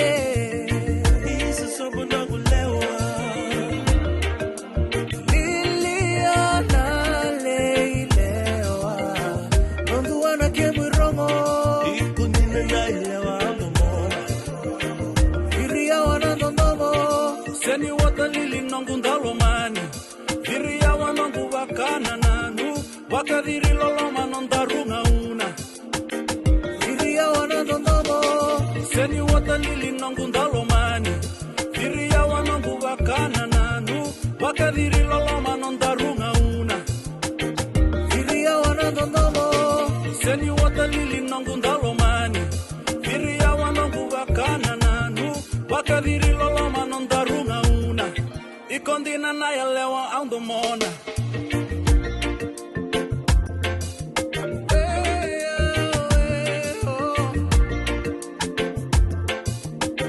Viria wanandonomo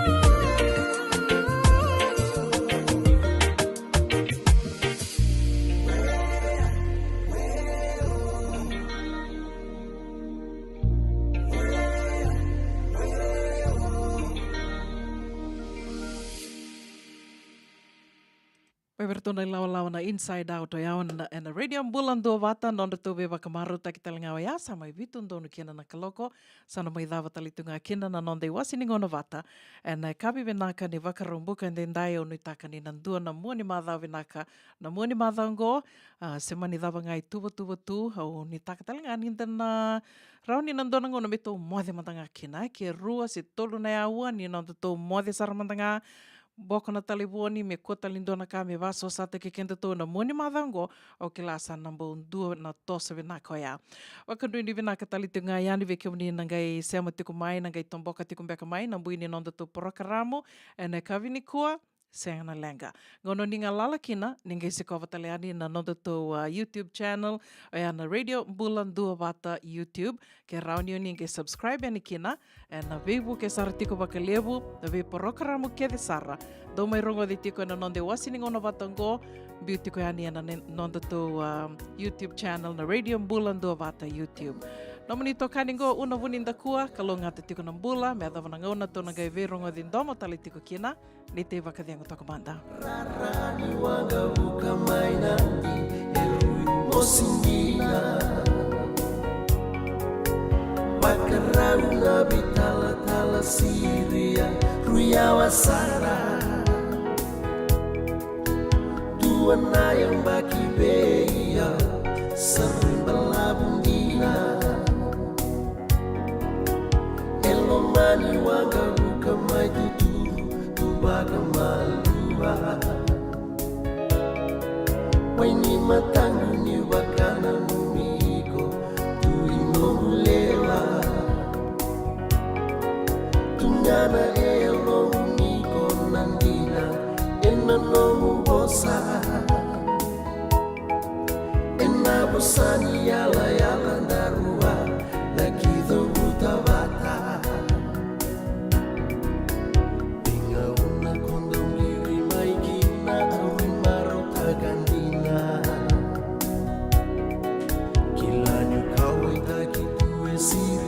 Sena toka lawe loma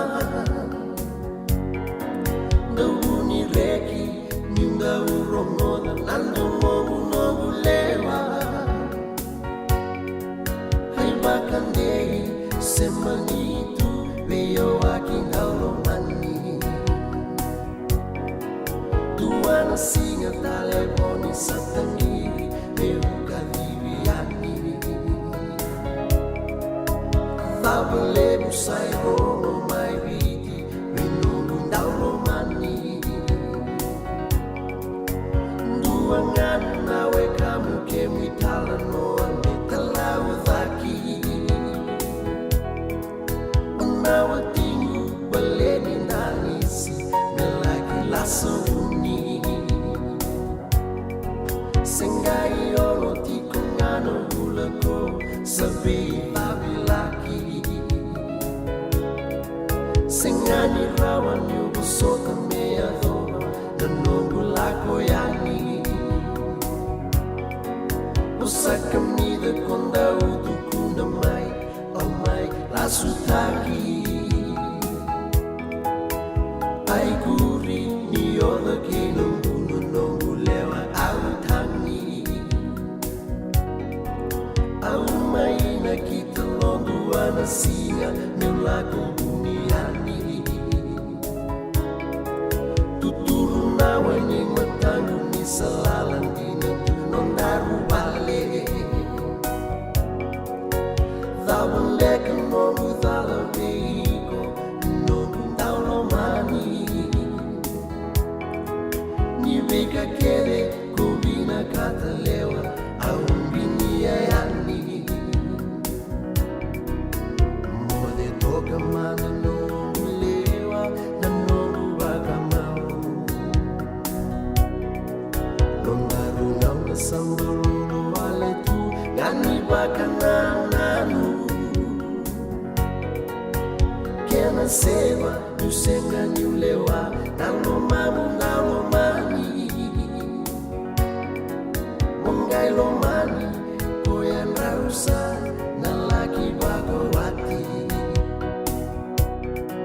Mongai lo mani Koyan rausa Nalaki bagawati Mongai lo mani Koyan rausa Nalaki bagawati